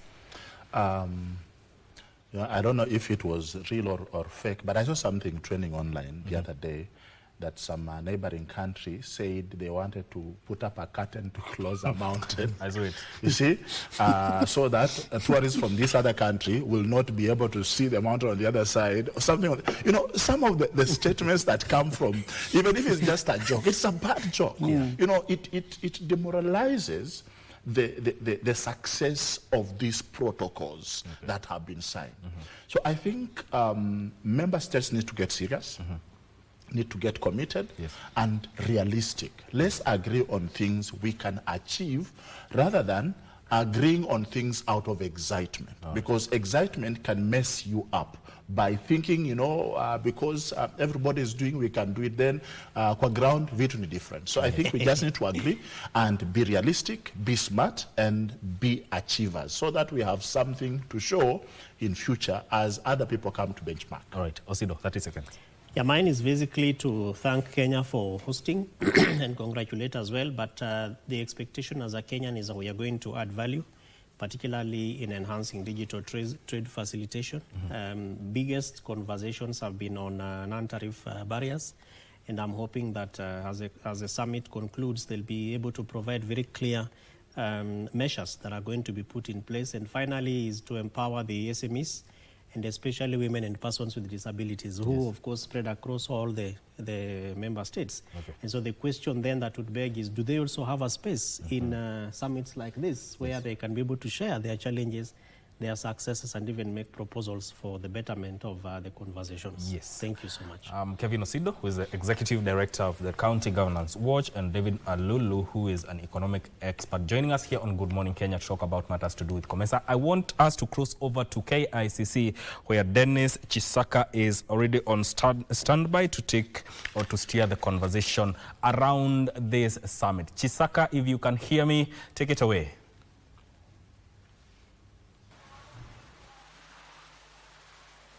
Asante sana wenzangu katika studio za KBC Channel 1, Mike Mwingi na Dora Manya pamoja na Rashid Mwamkondo katika studio zetu za KBC Radio Taifa. Msikilizaji na mtazamaji wa KBC Radio Taifa na KBC Channel 1, ni tarehe 7 ya mwezi wa 10 mwaka huu 2025, na mkutano wa wakuu wa mataifa wanachama wa soko la pamoja maarufu COMESA unafanyika hapa Nairobi na unaingia siku yake ya pili. Mkutano huo ulianza hapo jana tarehe 6 na utakwenda hadi Alhamisi tarehe 9, msikilizaji. Na kukukumbusha tu kwamba kwa juma zima Nairobi itakuwa ni kituo cha mjadala wa kiuchumi kupitia mkutano huu wa 24 wa nchi wanachama wa COMESA, na ulianza hapo jana kama nilivyokutajia. Lakini kauli mbiu ya mkutano huu ni kutumia teknolojia ya kidijitali ili kuimarisha uzalishaji wa thamani wa kikanda kwa ajili ya ukuaji endelevu na jumuishi. Msikilizaji, yapo mengi na mtazamaji ambayo tutatarajia kuzungumzia kwenye mkutano huu ulioanza hapo jana hadi tarehe 9, lakini mengi yanatarajiwa, mengi yamefanyika na mengi yameratibiwa kufanyika. Hii leo bila kuzungumza zaidi, ninaye mgeni ambaye atakuwa anatueleza tutarajie nini, tufanye nini, ni nini kimefanyika katika sekta hii ya uzalishaji, lakini pia kwa muktadha mmoja huo wa mkutano wa COMESA unaofanyika hapa jijini Nairobi. Mgeni wangu hii leo ni Tobias Alando ambaye ni mkurugenzi wa Kenya Association of Manufacturers. Karibu sana kwenye KBC Channel 1 na KBC Radio Taifa. Asante sana kwa kunikaribisha. Nashukuru sana kwa siku ya leo, kwani ni siku muhimu kwetu kama Wakenya, kwa vile nchi yetu imechaguliwa kuandaa kongamano muhimu kama ya COMESA siku ya leo. COMESA yenyewe inajumuisha nchi 21 na watu milioni 600, ambayo ni market kubwa sana kwa kwetu wananchi. Na kongamano hii ni muhimu kwetu kama Wakenya. Bila shaka ni fahari kwamba Nairobi na nchi ya Kenya ndio inaandaa mkutano huu, kongamano hili la COMESA, ambayo wanachama wake ni takriban nchi 21 na takriban wanachama ama wananchi milioni 6. Kwa hivyo ni soko kubwa sana. Na labda kwa mkutano huu wa 24 wa viongozi wanachama wa COMESA ambao unafanyika hapa Nairobi katika ukumbi wa KICC ambapo tulipo sasa hivi, labda kwa mtazamo wako, hii ina maana gani kwa muungano wa wazalishaji bidhaa nchini Kenya? Ina faida kubwa kwa Wakenya, kwa wale ambao wanatengeneza bidhaa humu nchini, kwa vile tukitengeneza bidhaa hapa, lengo letu ni kuuza hizo bidhaa, na kongamano hili inatuonyesha njia nyingine ambazo tunaweza uza bidhaa zetu. Tumezoea sana kuuza bidhaa zetu katika ushirikiano wa EAC ile tunajua, lakini sasa kuna nafasi nyingine kubwa ya ushirikiano ya COMESA ambao inatuwezesha kuuza bidhaa zetu katika hizo nchi 21, na sio kuuza tu bidhaa bali kushirikiana pamoja katika ile njia ya pia technology, ama tunaita kwa kimombo technology transfer, ili tuweze kujua wenzetu wanafanya vipi katika ile hali ya uzalishaji, wenzetu wanafanya vipi katika hali nyingine, na tuweze kusoma pamoja. Lengo haswa pia ni kuzidisha kujumuika pamoja, kwa vile wananchi wa hizi nchi 21 pia wanaweza kufanya biashara wenyewe kwa wenyewe. So haiangalii tu viwanda kubwa kubwa, inaangalia pia yule mfanyabiashara mdogo kama vile anaweza fanya biashara na wenzake wa nje ya kongamano la EAC. Kabla hatujazungumzia ujumuishaji na kutanua wigo la soko la COMESA, lakini pia Afrika Mashariki, labda hapa nchini Kenya tuzungumzie hali ya uzalishaji bidhaa nchini Kenya ndani ya ukanda huu wa COMESA. Tunaweza kuizungumziaje? Hali ya uzalishaji bidhaa umeenda kudidimia, lakini tuna matarajio kuwa itapanda, na tunaangalia mambo kama 3 hivi, mambo kama 4 ya kuweza hii hali iweze kupanda. Kwanza tunaangalia ile environment ya kufanya biashara, tunaangalia mambo ya taxes, ushuru ile watu wanalipa. Ushuru isiwe ushuru ya juu zaidi, ili inafanya bidhaa zetu haziwezi shindana na bidhaa za nje. Na tumezungumzia haya mambo na serikali, tumeweza kuangalia mambo mengine na kuzitatua. So tuna matumaini kwamba miaka ijayo tutaona ile contribution ya GDP ya manufacturing sector ikizidi kupanda. Pia tusisahau kuna wale ambao wawekezaji wamezidi kuja katika nchi yetu ya Kenya, na wanaweka pesa yao Kenya kwa kutengeneza viwanda, sio kwa kuangalia ile soko tu ya Kenya, but wanaangalia soko ya Afrika mzima. Na hii kongamano kama COMESA inawezesha au wafanyabiashara waone maono kuwa wakiwekeleza hapa nchini Kenya wanaweza uza bidhaa zao kwa milioni 600 na 1.2 billion people wale wa Afrika. Tuzungumzie hapo kwa 1.2 billion people wa Afrika, lakini pia mataifa 21 wanachama wa COMESA. Kwa soko la COMESA umuhimu gani, ama lina umuhimu gani kwa wazalishaji wa nchini Kenya, hasa ukizingatia kuwa kiasi cha biashara kinachofanywa, lakini pia kiasi cha biashara ambacho tunatarajia kufanya iwapo soko hili litafunguka zaidi? So ukiangalia kwa ukitabiri na uangalie soko yenyewe, soko ni kubwa. Soko ya COMESA ni takriban sasa tukiangalia vile tunafanya biashara ni 82 hivi. Ile wafanyabiashara wanafanya biashara pamoja, but ukiangalia ile uzito wa soko ni $1 trillion. Ni soko kubwa ambaye lazima tuweze kuitumia zaidi. Tusipofanya hivyo, then tutazidisha kuleta bidhaa kutoka nje ya Afrika na kuingia katika ile kongamano ya COMESA. Hiyo ndio maana tunakaa pamoja tuseme ni nini ambacho tunaweza fanya pamoja kama watu wa COMESA. Ni bidhaa gani tunaweza jiuzia wenyewe kwa wenyewe? Ni teknolojia gani tunaweza kushare ili tuweze tu grow pamoja? Na tuangalie viwanda peke yake, tunaangalia mambo pia ya ukulima bora, na vile tunaweza kuuza bidhaa zetu za ukulima katika hizi nchi 21. Na labda kufahamu tu kwamba unazungumza kwa niaba ya wazalishaji bidhaa nchini Kenya. Tukizungumzia swala la COMESA, kuna fursa za kipekee ambazo COMESA imewapa wazalishaji bidhaa nchini Kenya, lakini pia bila kusahau wafanyabiashara wadogo na zile biashara za kadri SMEs. Labda kuna fursa ambazo COMESA imewapa wazalishaji bidhaa nchini Kenya. Fursa kubwa sana. Kama vile hapa nchini kuna shirikisho la ya wenye viwanda kama Kenya Association ya Manufacturers. Pia pale COMESA kuna shirikisho moja ama association ile ina represent manufacturers na wenye biashara, inaitwa COMESA Business Council. Na sisi kama watu wa Kenya Association of Manufacturers tuko na representative anakaa pale. Yeye ni first vice president, ni Mkenya, anakaa pale ili wakilishe mambo zetu katika ile mkutano za 21 countries za Africa. So kuna umuhimu wa kuwa katika COMESA. Umuhimu wa kwanza ni vile kuna kampuni ambazo zimewekeza hapa Kenya na ziko na kampuni zingine nchi ya Zambia, na ziko na kampuni zingine nchi ya Uganda, na vile vile nchi zingine hata South Africa.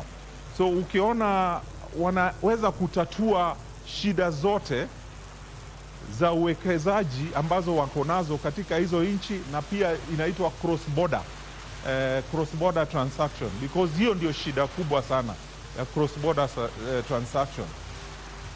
Kitu kingine muhimu ni vile tunaweza, kwa vile ukiuza bidhaa kutoka Kenya iende Zambia, iende South Africa, kuna kitu tunaita transaction.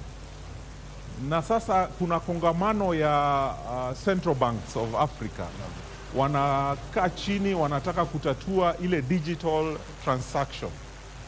Kwa vile tumekuwa tukizoea ni lazima nikuwe na dola, ama ni shida kama sina dola. Sasa wanajaribu kuweka what we call digital transaction, kuwezesha watu waweze kuuza bidhaa zao kirahisi, na hiyo itatusaidia. Tunaamini kwamba Wakenya wengi ni wafanyabiashara, Wakenya wengi ni wazalishaji. Kwa hivyo, kwa maana kwamba ukitembea katika mataifa ya hasa ya Jumuiya ya Afrika Mashariki kama Kongo utawapata kule, Rwanda wapo. Labda kwa mataifa ya COMESA, kuna mataifa ambayo wazalishaji wa Kenya tayari kufikia sasa wameshaona fursa kule?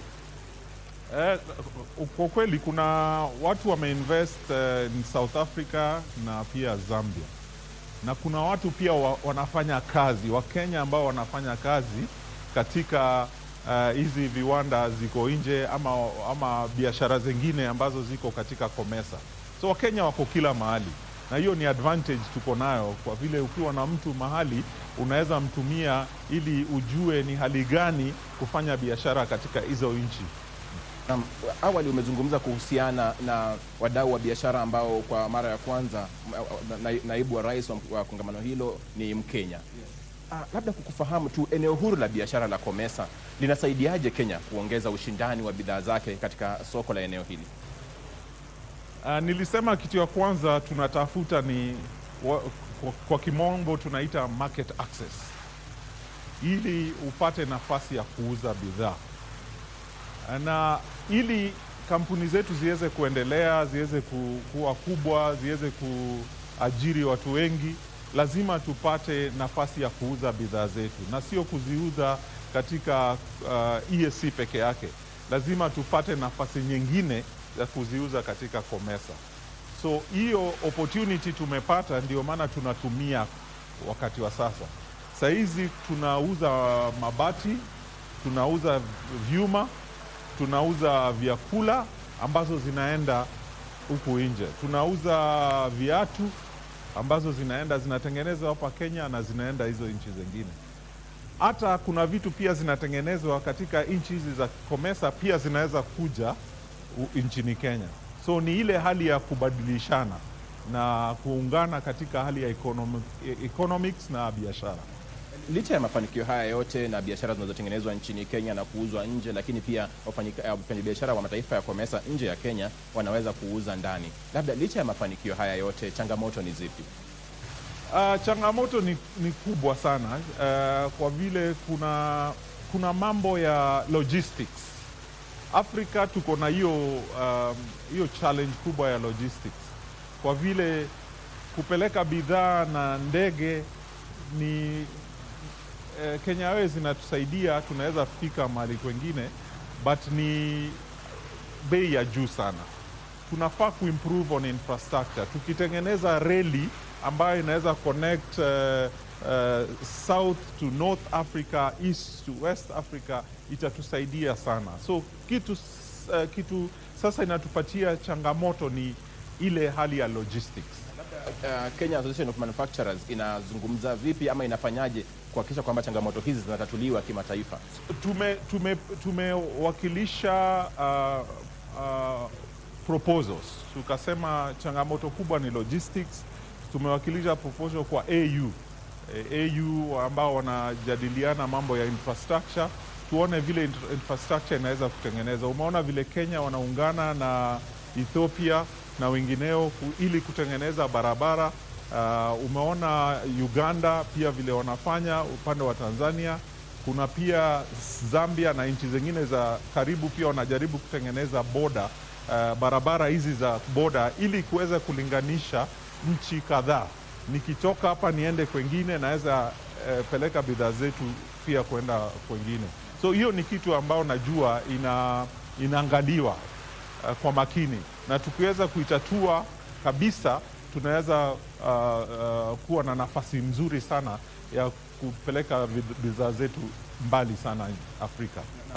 Asante kwa hilo pumziko fupi, lakini msikilizaji na mtazamaji, kumbuka unatazama KBC Channel 1 kwa ushirikiano wa KBC Radio Taifa, na hapa tuko katika jumba la mikutano la KICC jijini Nairobi, ambapo mkutano wa 24 wa wakuu wa mataifa wanachama wa COMESA unafanyika. Ulianza hapo jana tarehe 6 na utakwenda hadi Alhamisi tarehe 9. Tuko hapa tunazungumza na Kenya Association of Manufacturers Executive Bwana Tobias Alando ambaye anazungumza kuhusiana na ushirikiano huu wa COMESA, lakini pia kwa ajili ya wazalishaji bidhaa nchini Kenya. Tunaangazia faida zipi za COMESA kwa wazalishaji, tunaangazia ni nini ambacho mkutano huu utaleta nchini Kenya kwa wazalishaji, lakini yote tunaangazia kwamba mshikamano wa Jumuiya ya Afrika Mashariki, mshikamano wa mataifa wa COMESA unasaidiaje ukuaji bidhaa na uzalishaji bidhaa nchini Kenya. Mazungumzo bado yanaendelea. Turudi kwako Bwana Tobias, tuzungumze swala ama jukumu la KAM ambalo inatekeleza katika kanda hii kushawishi sera za biashara za kikanda ndani ya COMESA. KAM inafanyaje? Inashawishi vipi sera za biashara ndani ya jumuiya hii ya COMESA? Asante sana. Ya kwanza tunaanza kushawishi nchi yetu ya Kenya. Tukishawishi nchi yetu ya Kenya, nchi yetu itafanya ile inaweza ili kuboresha biashara ya wenye viwanda humo nchini.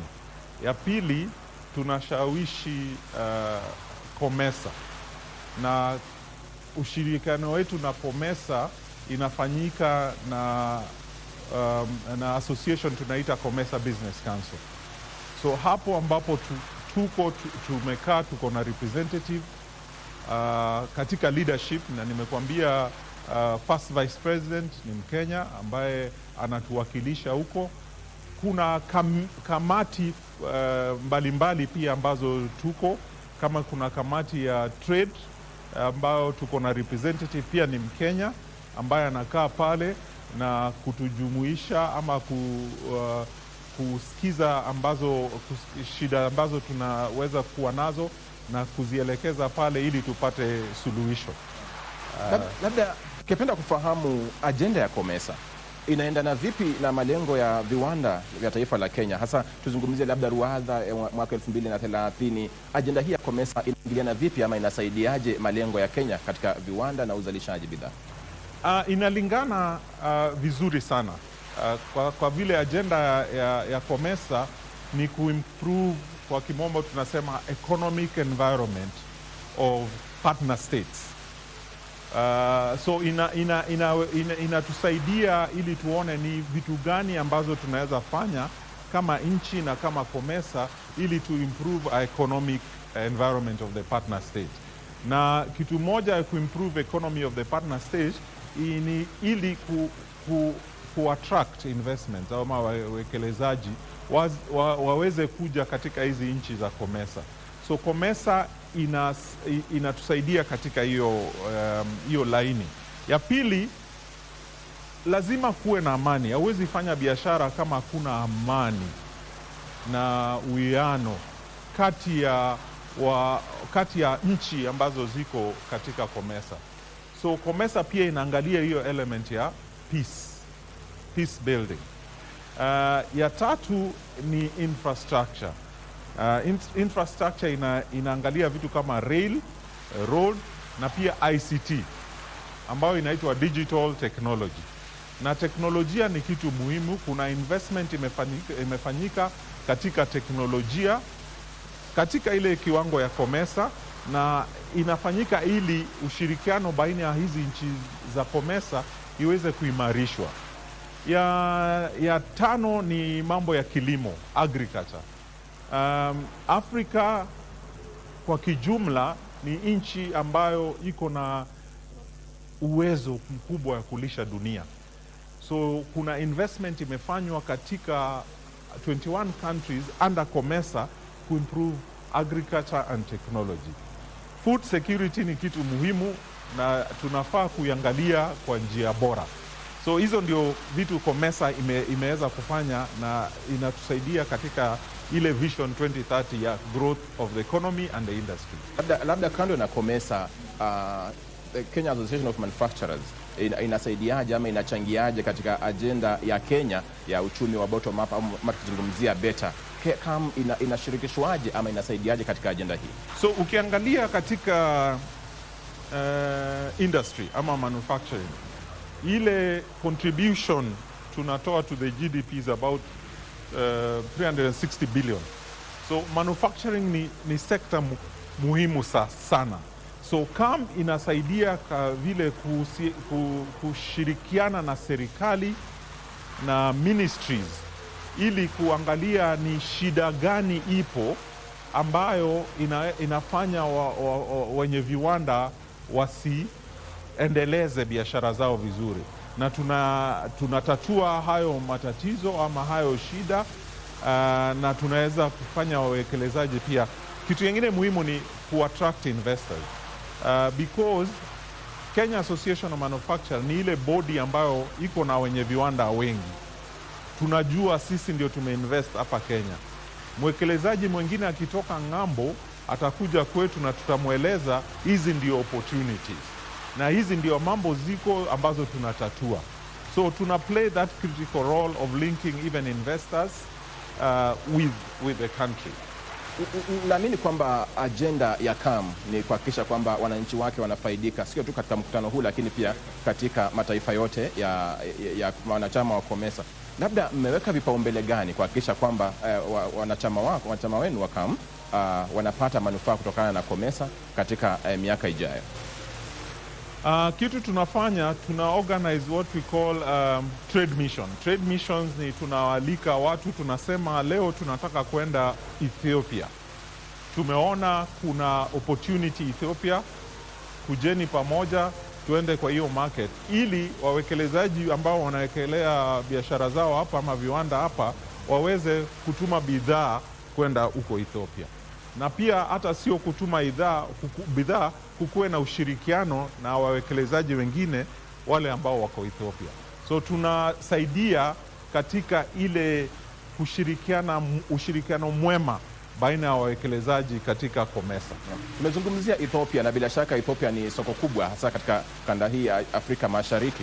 Labda kuna taifa lipi ambalo sio mwanachama wa COMESA ambapo labda Kenya inahisi kwamba iwapo anaweza kujiunga atafaidi sana katika biashara za Kenya na taifa hilo ama mataifa hayo, lakini pia ukuaji wa COMESA kwa ujumla?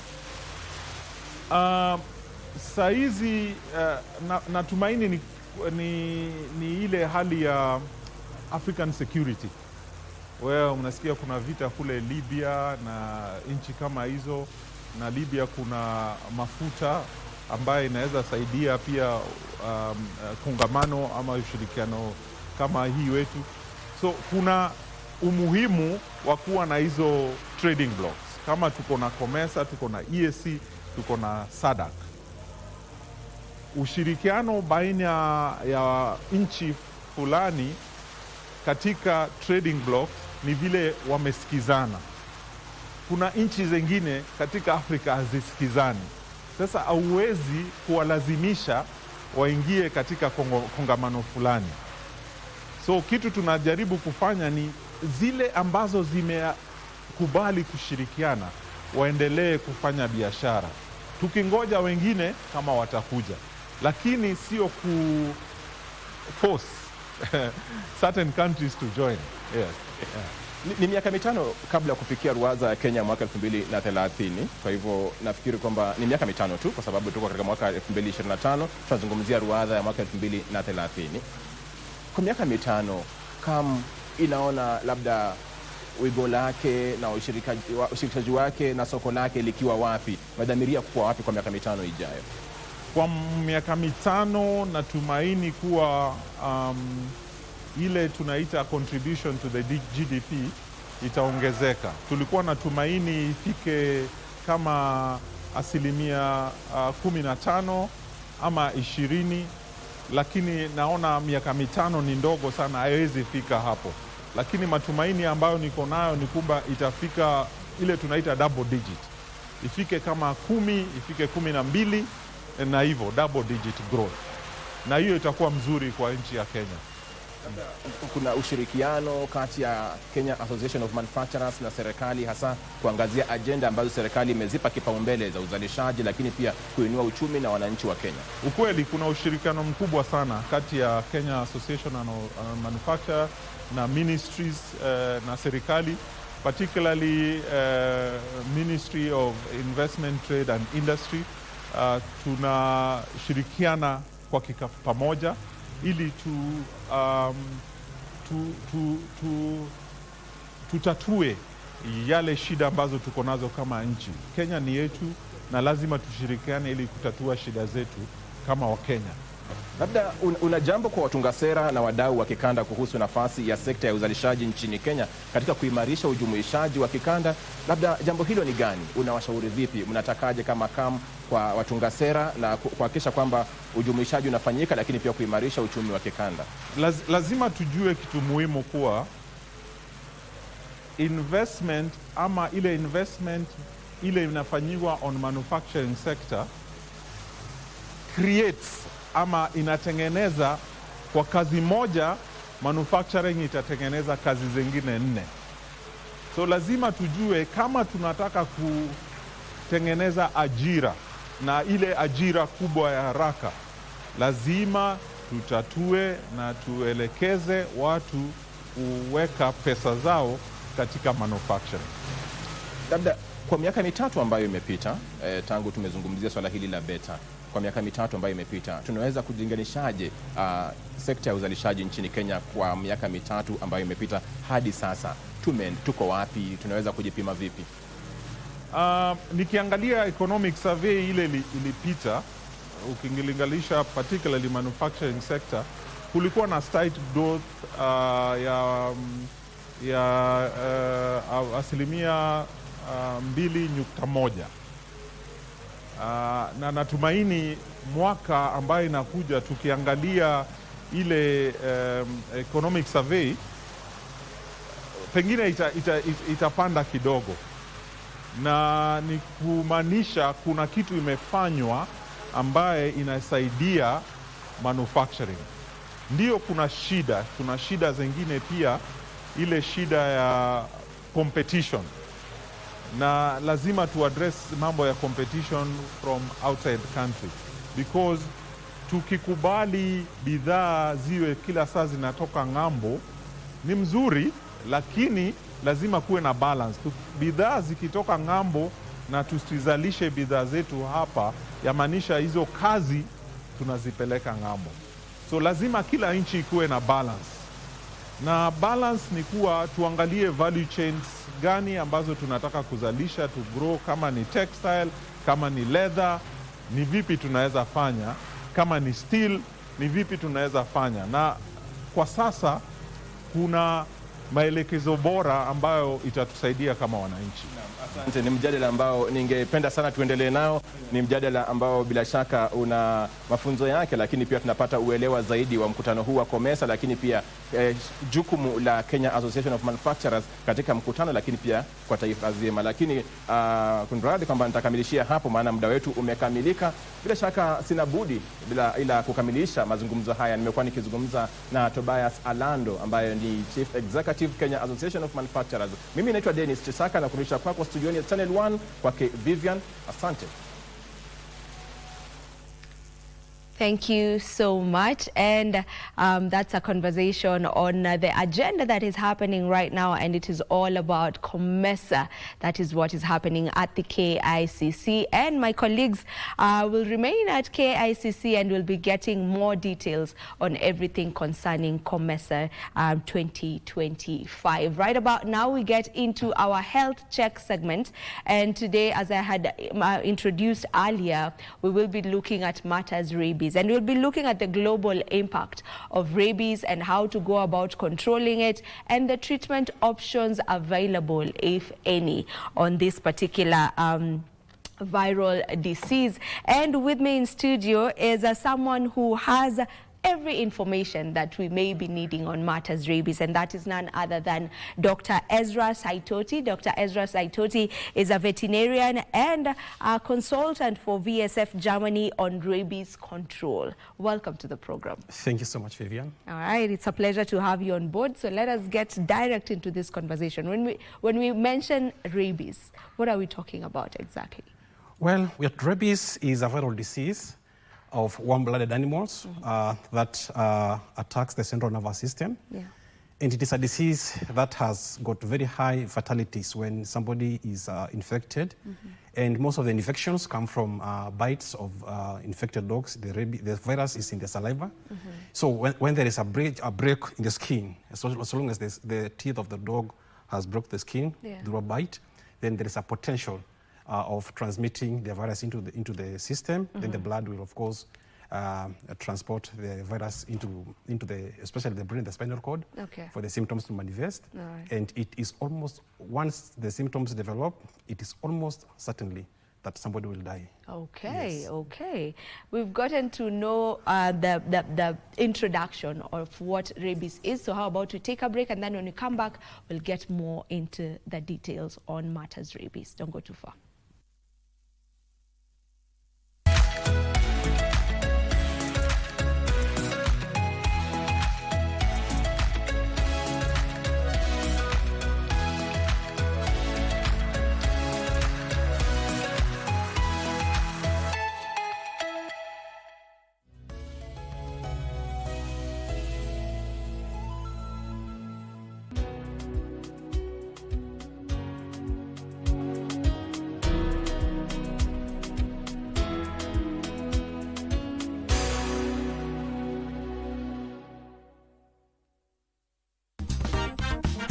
We are talking about a vehicle ownership. To many women, owning a car is all about convenience, safety, independence. I think for me, car ownership is such a huge milestone because it is what we call, for most ladies, a big girl purchase. You've been working, you've put in effort, and finally you're committing to something that adds value to you as a woman in terms of independence. When you are dealing with a lady coming to buy a car and a man coming to buy a car, they are quite distinct. Now you wonder, what was she looking for? Because she's looking for affordable and she's looking for something that is easy to maintain. Yes. Now when you take her to that position, Yeah. she comes out of it immediately and say, no, this is too small. There are no limits to what we can achieve except those we place on our own thinking. So the moment you think it, you can have it. The world of governance is vast and can be alien to the ordinary man on the street. Critical issues are going to be discussed. From white papers to policy positions, it is easier to get lost in the labyrinth of words. Inside Government takes you to key global metropolis where critical decisions are made and where policies are crafted. We interview policymakers and senior government officials to highlight and enumerate government policies and projects. We take a deep dive into the underbelly of complex red tape to demystify policies across the country, across the world. Join me, O'Brien Kimani, on Inside Government, only on KBC Channel 1. Looking to advertise on KBC? KBC announcement services are now available on eCitizen. Visit kbc.ecitizen.go.ke and fill out the online application form. It's simple. 1. Complete the form. 2. Upload required documents. 3. Receive a quotation based on word count. And 4. Get notified via SMS when your announcement is ready. Please note, clearly indicate the type of announcement, service station, and all relevant details. 2. All applications must be made online only. Manual submissions will not be accepted. And 3. Announcements will air after news bulletins. For assistance, reach us on email ecitizen@kbc.co.ke or use our social media handles, Facebook, your Facebook account, and X at your X account. Or you can call us on 0723 892 654 or 0734 780 124. KBC announcements. Simple, fast, and digital.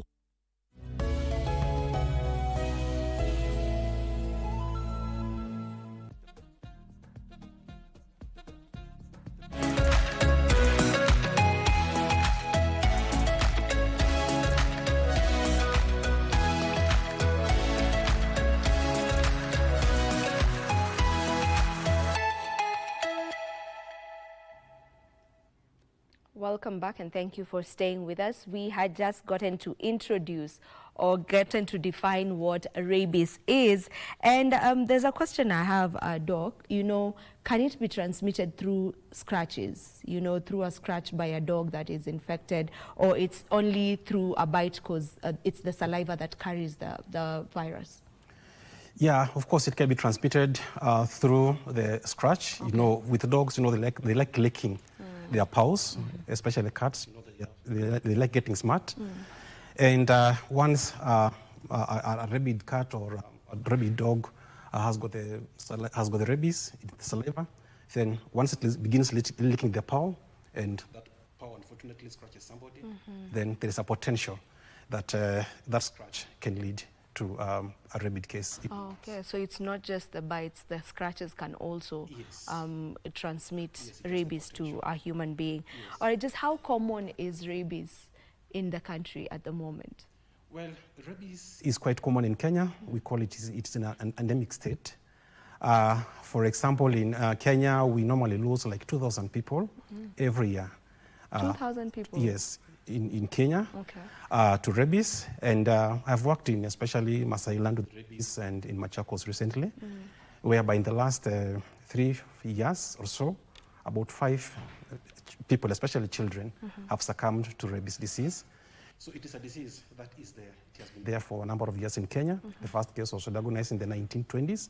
And so it has been there and it's continuing to stay with us. Okay. Yes. All right.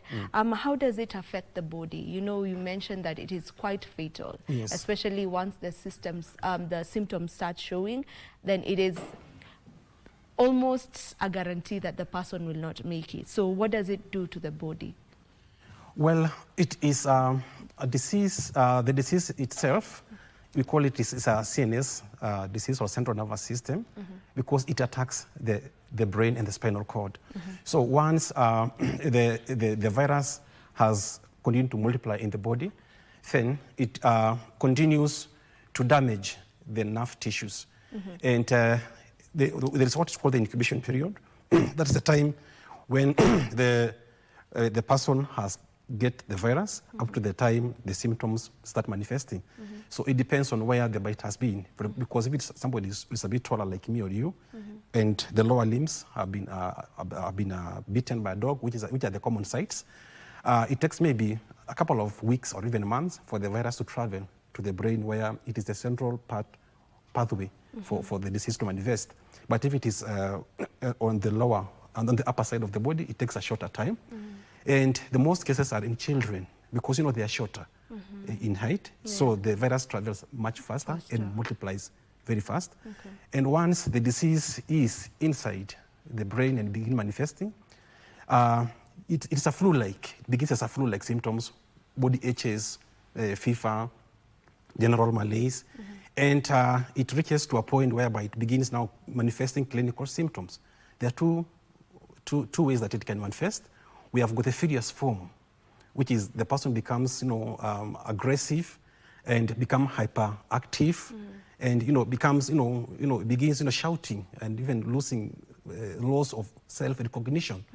And then you've got the paralytic form, whereby the affected victim, just is in a state of coma and paralysis because it manifests, it destroys the lungs. The person is not able to breathe. And so that it is quite fatal. And when it reaches that stage, it is as good as, having a terminal illness. And the affected family certainly are in a very severe kind of pain. Okay. And because they know that they're going to lose loved ones in a very painful way. Yeah. Yes. Yeah, and there are myths around rabies that I would want you to talk about or to demystify, because I am sure the viewer who's watching us right now has heard of, the stories around if you get bitten by a dog with rabies, then how it manifests on you. You may start barking, someone keeps barking like a dog, and so on and so forth. So how real is that, and what are some other myths around it that we can demystify? Okay, it is quite correct. Because, when the rabies, the symptoms in a dog, in rabies, is almost like in human beings. Because with a dog, there is a hypersalivation, there is, paralysis, the lower jaw droops because of paralysis. And the animal now loses, self-recognition and begins, chasing and biting anything and barking just like that. But over time, because of the paralysis that the virus causes on the throat, then it loses venation, and also hydrophobic. Hydrophobic is the fear of water. So, and it's not able to feed again. And when that virus is now transmitted to human beings, actually it reaches a stage whereby even a person begins barking like a dog during the terminal stages. And it is something that is very painful and traumatizing to watch. And another myth that I wish to demystify is that people say that when you are bitten by a dog, a rabid dog or any other dog, even if it doesn't have rabies, then the family of the bitten victim, usually they'll have to look for some sort of herbal treatments, concoctions like onions, garlic, and then they apply on the bitten, on the wound site. Then they say, imetosha.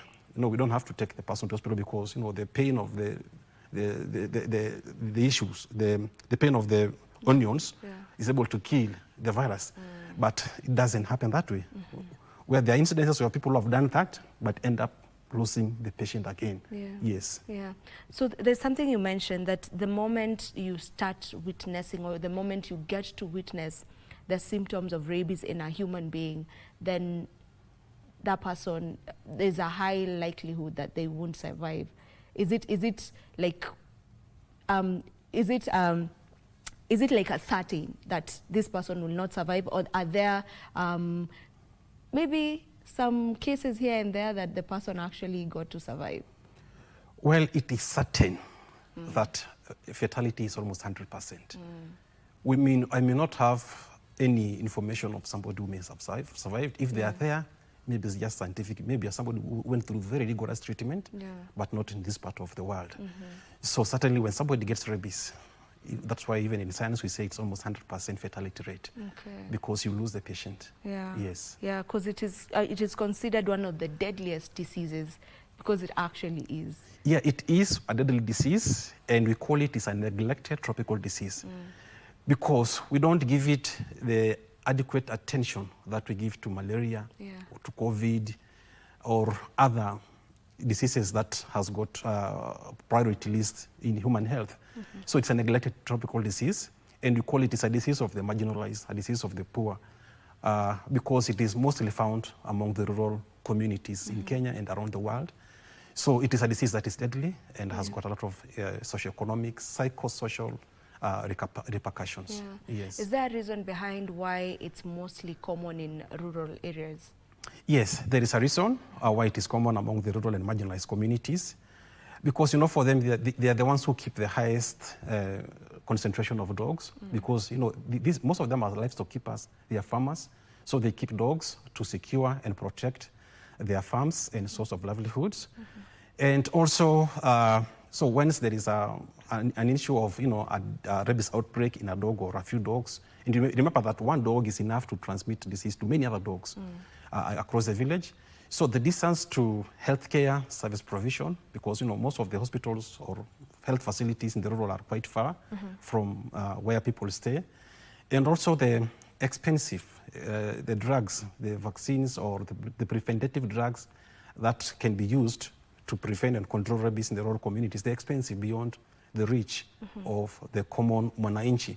So those are some of the reasons that we know certainly affect the remote, certainly among the remote rural communities. Yeah. Yes. All right. We'll talk about the vaccines and how available are they, especially in Kenya and the rural parts of Kenya. But before we get to that, maybe for someone who has just gotten a bite from a dog, you know, was bitten by a dog, what's the first thing to do? Okay, the first thing that somebody who has been bitten by a dog has to do is, assuming that perhaps it's a child or any other person of tender age, the victim has to wash the bite wound with clean running water and soap for up to between 10 to 15 minutes. So even if you don't have a tap at home, you can just get water from a bucket, get a jug or a cup, and let somebody wash that bite wound, because we want to make sure that the virus that is on the skin or the bite wound, at least the soap and the water is able to wash quite a number of them away. But then, of course, there are those that will, of course, penetrate inside. Yeah. And so the second step is for the dog bite victim to be taken to the nearest health facility as quickly as possible. Don't delay, because any more delays is likely to promote the spread of the virus and beyond maybe a state of curative. Yeah. Yes. So immediately you get the bite, wash it off. Yes. 10 to 15 minutes with soap and water, and then go to a healthcare facility. Yes. So the first aid is washing it. At home. Washing it at home and ensuring that you're washing it thoroughly. Sure. All right. Let's talk now about the ways to prevent it. You know, are there vaccines for rabies, and who is supposed to take these vaccines? Do we give it to our animals? Do people just take it in advance? How do we go about that? Okay, rabies disease is one of the diseases that we call is a zoonotic disease. A zoonotic disease is a disease that can transmit from animals to humans. So it is a disease of both veterinary importance and human health importance. So we've got vaccines on both sides. Okay. The most common way to prevent rabies, it's cheaper, simple, is vaccination of dogs. And when you vaccinate a dog, at least it's one of the almost like 100% way of preventing rabies from transmitting to human and other livestock. And it is important to vaccinate dogs at least annually, every year. The same dog, if you do it continuously, then at least you're able to break the cycle of transmission. And in human, when somebody has been bitten by a rabies dog, we had said earlier you wash the wound. Yeah. Then when at the health facility, the person who has been bitten will receive what we call post-exposure prophylaxis. These are vaccines that somebody is given at the 0 day, 3 days, and the 7 days. You know, the sequence that the hospital will recommend for the person to be saved. Because once at least the person receives those vaccines immediately, at least the vaccines have got a potential to prevent the spread of rabies in human. We also have what is called the RIG, or the rabies immunoglobulins. That is a special kind of a serum that is poured around the bite of the wound to prevent it from spreading further. So those are the two ways of vaccines that we have. But also for people like us who are in contact with dogs or animals more often, we have what we call the pre-exposure prophylaxis. For me, I take almost annually my pre-exposure rabies vaccine, so that at least in the event that I am accidentally bitten by a dog, then at least my body already has the means, the immunity to counter the vaccine. But that doesn't mean I don't have to go for the post-exposure again. I have to do it. Yeah. So at least vaccines are available, and maybe as we talk later, we can say where are they available. Yeah. Yes. So for those who are who work closely, or maybe who rear dogs, for them then you'd advise for them to go for the pre-exposure vaccine. Yes. Yeah, but not anyone else, like someone as random as me who never even really encounters any dog unless it's a Bosco on the street. No, of course, it is the pre-exposure is recommended for people who come into direct contact with dogs on regular time. Either people who own dog kennels, and veterinarians, or people who are, who are in contact with animals out there. Yeah. Yes. Why is it more associated with dogs? You know, even when we talk about rabies, rarely do we hear people mention cats. Is there a specific reason why we associate them more with dogs Yes. than any other mammal? Yes, as we began, we say that rabies is a disease of warm-blooded animals. Okay. And dogs, because of their social nature, we interact closely with dogs, and dogs also interact closely with the wildlife animals, especially where there are zoos or parks or conservancies. Dogs have been known to transmit almost like 98% of rabies cases to humans and even to other livestock. So that's that special way that dogs are the reservoirs of the rabies vaccines.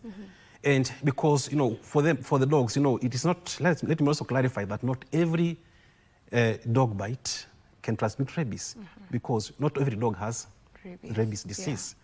So it is just important to clarify that. But that doesn't mean that you just have to go like that. Okay. At least take precaution care, just in case the dog has, the biting dog may have, you know, some rabies vaccine in it. Okay. So because of how we rear dogs and our social conduct with dogs, that's why dogs are more important in terms of rabies transmission. All right. Yes. I know you've touched on this a bit, but maybe you can go expound further on it or go deeper into that, into it. What signs maybe should dog owners watch out for, you know, in order to get to pinpoint, you know, potential rabid animals? Okay. The first sign that you have to, or the first thing that will tell you but that my dog may not be right, may not be healthy, is first of all if there is a contact between your dog. If you normally house your dog and it may have gone outside, or you may have had that a dog has come from outside into your compound or to attack your dog, that may be one thing that tells you that certainly there's a risk. But then you may realize that dogs are social animals, and a dog that normally comes and meets you and, you know, climbs you and, you know, wags the tail when they see you, get excited when they see you. Suddenly they change demeanor, they change behavior, and they start, you know, attacking you, attacking people who are very familiar to it. Then certainly that tells you that there is something wrong with my dog. And of course, you know, when they chase around the other dogs that they normally kept with, or even cats, or even, you know, sheep, goats that are very common to eat, and begins attacking them, then certainly that has to ring a bell in your mind that something is not right with my dog. And of course, if it now attacks you itself, you know, and bites you, or scratches you, or even wrestles you down, then certainly that tells you that my dog may be rabid. And of course, as you said earlier, the symptoms, salivation, paralysis, loss of appetite, not able to eat, not able to drink water. Those are some of the clear signs that tells you that it could be my dog. I'm suspecting that it could be sick from rabies disease. And so I think those are the most cardinal signs that tells you that my dog may be rabid. Yeah. Yes. So for a pet owner who notices all of that, what would be your advice to them? Do they just do away with the dog, or is there something that can be done? Yes, there is something that can be done. One thing that we have to say is it's always important to confine your dog. At least just look for, you know, a creative way to know how to confine your dog. If you have got a small, you know, a kennel that you normally keep the dog, just let it stay there. Or you may create some sort of, just a very small shelter for you to contain. Either we tether it to somewhere there, and then call a veterinary practitioner who normally treats the dog, for him to come and examine the dog. And we normally say that at least confine the dog for around 10 to 14 days, because within that period, if the dog is rabid, then it will develop the symptoms, the signs suggestive of rabies. And if not, then call again your veterinarian after such a after that time, for him to come and examine. In case the dog is rabid, then the veterinarian will know how to come and handle the dog and then put the dog down, so that doesn't transmit the disease more to people. And then, of course, he has to have some courage to take samples to veterinary investigation laboratories. And what we normally do is he has to maybe take the whole dog, and the veterinary laboratory technicians will decapitate, you know, cut off the head, get a sample from the brain for them now to test for the rabies virus. And in case it turns out to be positive, then it is important for the immediate family members or any other person known to have get into contact with the dog to now receive post-exposure prophylaxis treatments. And now that brings in the issue of the One Health. Okay, the One Health is a collaboration between the animal sector, the human health sector, and the environment. So now the situation has transferred from the veterinary side to the human health. So the medical officers shall now begin administering post-exposure prophylaxis to the affected families and offer some sort of psychosocial and counseling support to the affected family. Okay. Yes. Now, I mentioned Bosco, you know, and that's the word that is used, or the name that is used on the streets for most stray dogs. Yes. So stray dogs are many when it comes to, when you talk about even just Nairobi or even our villages, we have so many stray dogs around. Should this be a concern? And you know, maybe what should be done by, you know, health organizations or the government itself in terms of ensuring that, you know, all these stray dogs are also getting the vaccine that they need to receive? Okay, a good question. Let me also try to say that for us, the issue of stray dog, we call it roaming dogs. Well, that's a term that we apply for dogs that are commonly seen, you know, loitering around and, you know, roaming. Let me also say that not some of these stray dogs that we call them stray, these are owned dogs. These are dogs that have got their homes, their owners, and as a research that has been conducted has found that dogs, especially from the peri-urban areas, have got a roaming distance of around 2.5 kilometers, a radius of 2.5 kilometers, so they don't go quite far. And a dog that is not well taken care of at home, they're not given food, they're not given attention, health care, the dog will certainly have to get and fend for food from, you know, the garbage in towns. All right, just a moment. They need to look into your microphone for a bit. But now there you've heard it from our doctor, and I'm sure that you are also getting to learn a lot, especially for people who rear dogs, for people who keep dogs as pets in the house. You have gotten to hear of the symptoms to look out for, to get to know if your dog is a rabid animal, you know, if it has a rabies, and what to do in case it has those symptoms, how to ensure that you contain that, and also get yourself to safety and ensure that it does not get to you, because as we've heard from Dr. Ezra, that it is quite fatal.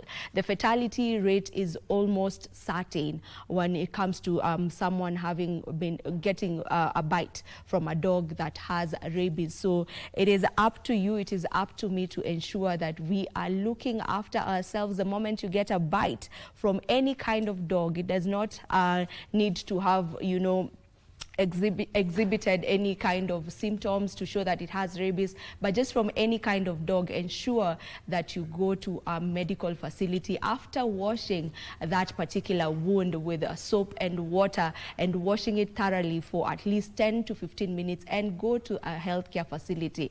Let's not use the mitishamba way, you know, because as we've heard, it is a fatal disease for sure. Now I'll get back to you, Doc. You were talking about, you know, the stray dogs and how to go about ensuring that these stray dogs are being looked at, you know, in order to help curb the spread of rabies. Yeah, it's as I was saying earlier, the issue of stray dogs for us is not really, we cannot really say that we have got ownerless dog. Most of the dogs that you see coming to roam around are owned, but hopefully maybe the families that they come from, they don't take care of the dog. They don't give food, and they don't give the necessary attention. I remember sometime when I was working in Machakos, in Matu, I specifically lived in Matu for around 3 months doing rabies vaccinations. And I spotted, you know, a dog that I became familiar with a certain dog that every morning as we go out into the field, the dog will come to town to find food, but in the evening, around 6, the dog will go back home. So I christened that dog the working dog, because, you know, it has got a routine like a person. So that tells you that a dog like that one and many other dogs they have where they know they are kept. They have got their owners, but they're not getting the necessary attention. The other issue that we have about stray dog is the environmental part of it, because we don't clean our towns, we don't dispose the garbage, the food waste in the right way. So these dogs come to fend for themselves food. So that also brings a high risk and a threat to rabies control, because most of the rabies vaccinations are done daytime, but these dogs come to town or garbage daytime, and they miss the opportunity to get the vaccine. So in the evening, they may interact with the people and the neighbors and their owners, and they may also transmit the disease. So that is one of the things that we call stray dogs. And of course, the issue of what can the authorities do? Yeah.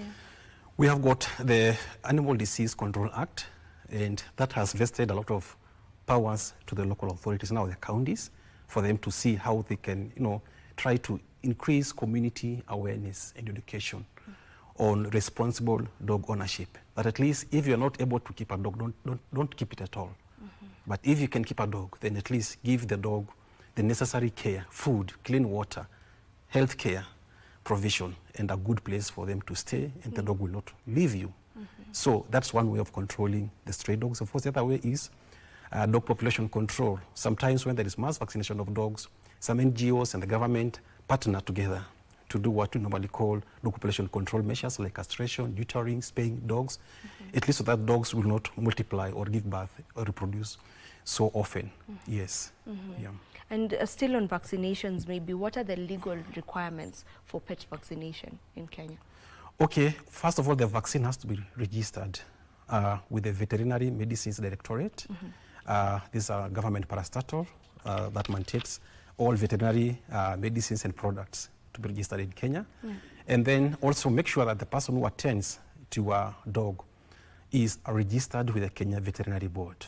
And every vaccinated dog must be, the owner of the vaccinated dog must be issued with the vaccination certificate to show that the dog is safe. The vaccination certificate carries the name of the dog, the name of the owner, the estate, the resident, as well as the vaccine that has been used, the details of the attending veterinarian. All right, Yes. okay. And right now, how about we head over to KICC?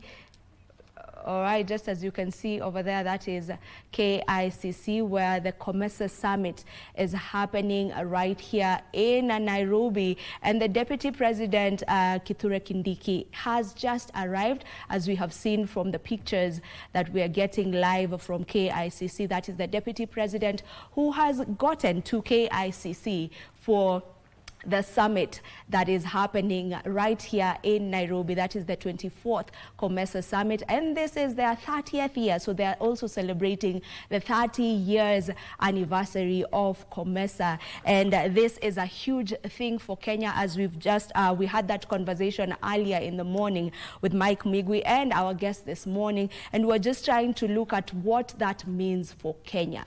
You know, what that means for Kenya in terms of the trade and what that will do for our economy, the fact that we are the ones hosting this 24th summit of COMESA. So that is something that we will be keeping up with. We have our business reporters on standby at KICC, and they will be sure to bring us all the reports on what will be talked about.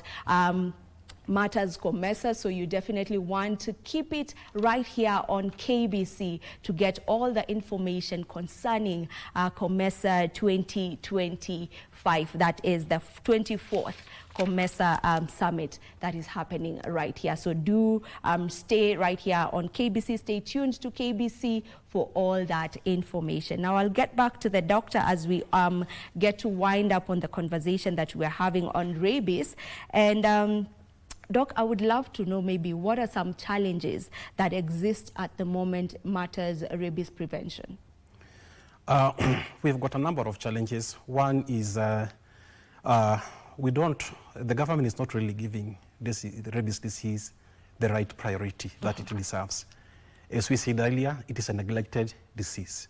So once the government is able to give the rabies disease the required priority, at least the resource mobilization in terms of funding and reaching out to communities will also improve and increase. So basically that is what we can say. And of course the issue of legislation also. There is a Rabies Act that is there in our laws, but we find that it's not given the adequate attention that it deserves. Yeah. So basically those are the major challenges. Of course the challenges of inadequate vaccine availability for dogs is not there. You find that at least counties in Kenya, there was what we call the National Rabies Elimination Strategy that was launched in Kenya in 2014 to jumpstart the rabies elimination strategy. For information, we were supposed to be clear of rabies, to have eliminated rabies by 2030. By 2030, we were just 5 years to that, but no major step has been done so far. And the county's leadership certainly need to step up efforts to mobilize resources and increase community education and awareness, improve accessibility and affordability of rabies vaccines, both in humans and in dogs, and encourage mass rabies vaccination of dogs. In that way, we're able to at least combat, if you know the population of dogs, if we do like 70% of dog vaccination annually, then you're able to break the cycle of rabies transmission to people and to other livestock. Yeah. Yes. Yeah. So we still have so much work to do. We still have so much work to do. Eradicating rabies in the country. Yes. Yeah. When you talk about the vaccines, where exactly can one go get the vaccines? Okay.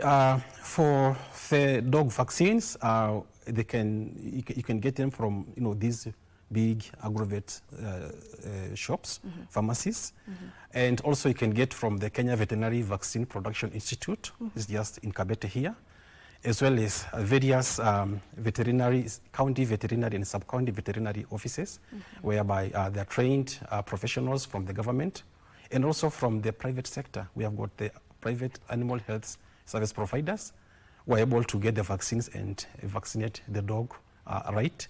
For the human, at least we have got, they can be available in hospitals and in leading pharmaceutical outlets. Okay, yes, okay. Yes. So that is where someone can go get the vaccines for the dogs? Yes. And for the humans as well? Yeah. For the, I mentioned that in humans you can get them from, hospitals, health facilities, and big pharmaceutical outlets. But you have to at least let the trained professionals be the ones to handle the vaccines to administer to either dogs or to humans. Yes. All right. Okay. And as we finish off with this conversation, are there maybe countries that have successfully eradicated rabies completely? Yes. We have got countries, especially like North America, Canada, most of Western Europe, Japan. These developed countries, they have managed to eliminate dog-mediated rabies. And also countries like Indonesia, Philippines, that are developing countries, they have put a lot of effort in eradicating rabies because they have known the importance of rabies and how it contributes to negative social economic impacts of a country. So they put massive resources towards elimination of rabies, and they are quite, steps ahead. But also in our country here, the good news is that at least Makueni County, and I'm proud that at least we just launched our rabies control project last week, our FSF Germany, together with the county government of Makueni. We launched it as well as marking the World Rabies Day last week on Monday. They are also, it's a case study of a county that has successfully put measures in place to eliminate rabies in their county. That's Makueni. Makueni County. At least they have put quite sufficient resources. And their motto is just to, to make Makueni better. And certainly one of the best ways for them that they have done is, if there is a partner that comes, like VSF Germany, now we've gone there, they don't just allow the partner to do 100% work. They also put some financial resources into the pool so that there is a collaborative effort between the NGO and the government to eliminate rabies. And of course, the issue of the One Health approach, that the medical side, the veterinary side, and the environment can come together to see how they can handle rabies as a disease. Yes. Maybe, you've really lauded, Makueni County as one of the counties that is doing, is in the right direction when it comes to eradicating rabies in their county. Maybe what are the things that you feel other counties can borrow from Makueni in order to also be on the same track? Okay, we have got what we call the National Rabies Elimination Strategy. And this is a paper that has been put forward right from the global stage to the national stage. And Makueni is trying to use the principles from the National Rabies Elimination Strategy to try to eradicate rabies. And, at least they have put in measures from the county level, sub-county level to the ward level. And also they have employed or bring on board various actors, stakeholders. Also to handle rabies, you've got to have multi-stakeholder involvement and interdisciplinary actors that come together. The health department, public health department, the environmentalists, the veterinarians, and even the community themselves.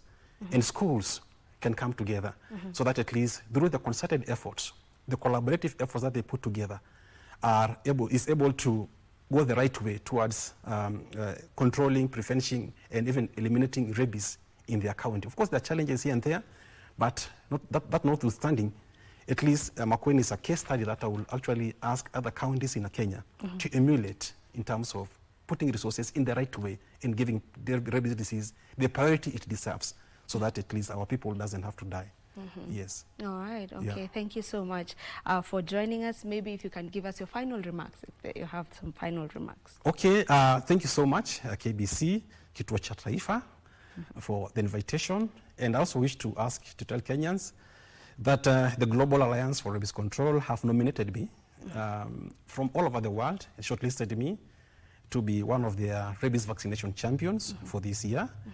And I'm calling for your support. It is a moment of pride for me and also for the organization that is employing me, VSF Germany and others whom we have worked together to have at least contributed towards elimination of rabies in Kenya, or where I have tried to work with partners in terms of rabies elimination. And I also want to urge Kenyans that please love your dogs, be responsible with the health of your dog, so that at least in that way you can prevent rabies. And remember that when you are bitten, don't assume that your dog is healthy. Make sure that you wash the wound the way we said, and go to the health center immediately for you to get the necessary attention. And in that way, you will keep your community, your family, and yourself safe.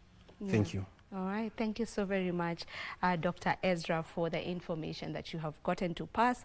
I am sure that it will be of help to most of us, so we appreciate your presence here today. Thank you so much. This is where we end this conversation, but let's have in mind that COMESA, the 24th COMESA Summit, is happening right here in Nairobi. This is actually ongoing.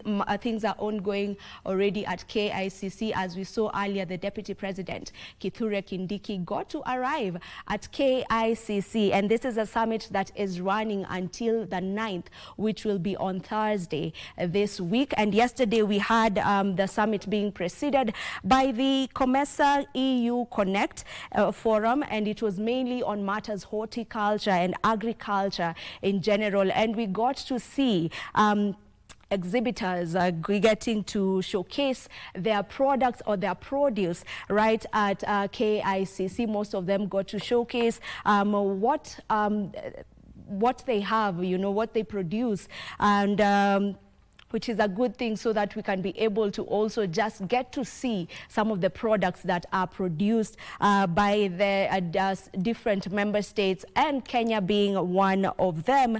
And we had several speakers taking stage yesterday during that forum that was happening, that is the COMESA EU Connect forum that happened. And we had the Cabinet Secretary Agriculture, Mutahi Kagwe, who also was there, and he got to talk and highlight several things. We also had the CS for Trade, that is Lee Kinyanjui, also taking stage to talk matters trade. And this is something that we will be getting to experience as this summit continues. We will be having that today, and we also need to have in mind the theme for this year's summit is leveraging digitization to deepen regional value chains for sustainable and inclusive growth. And this is something that we should be able to get to see or get to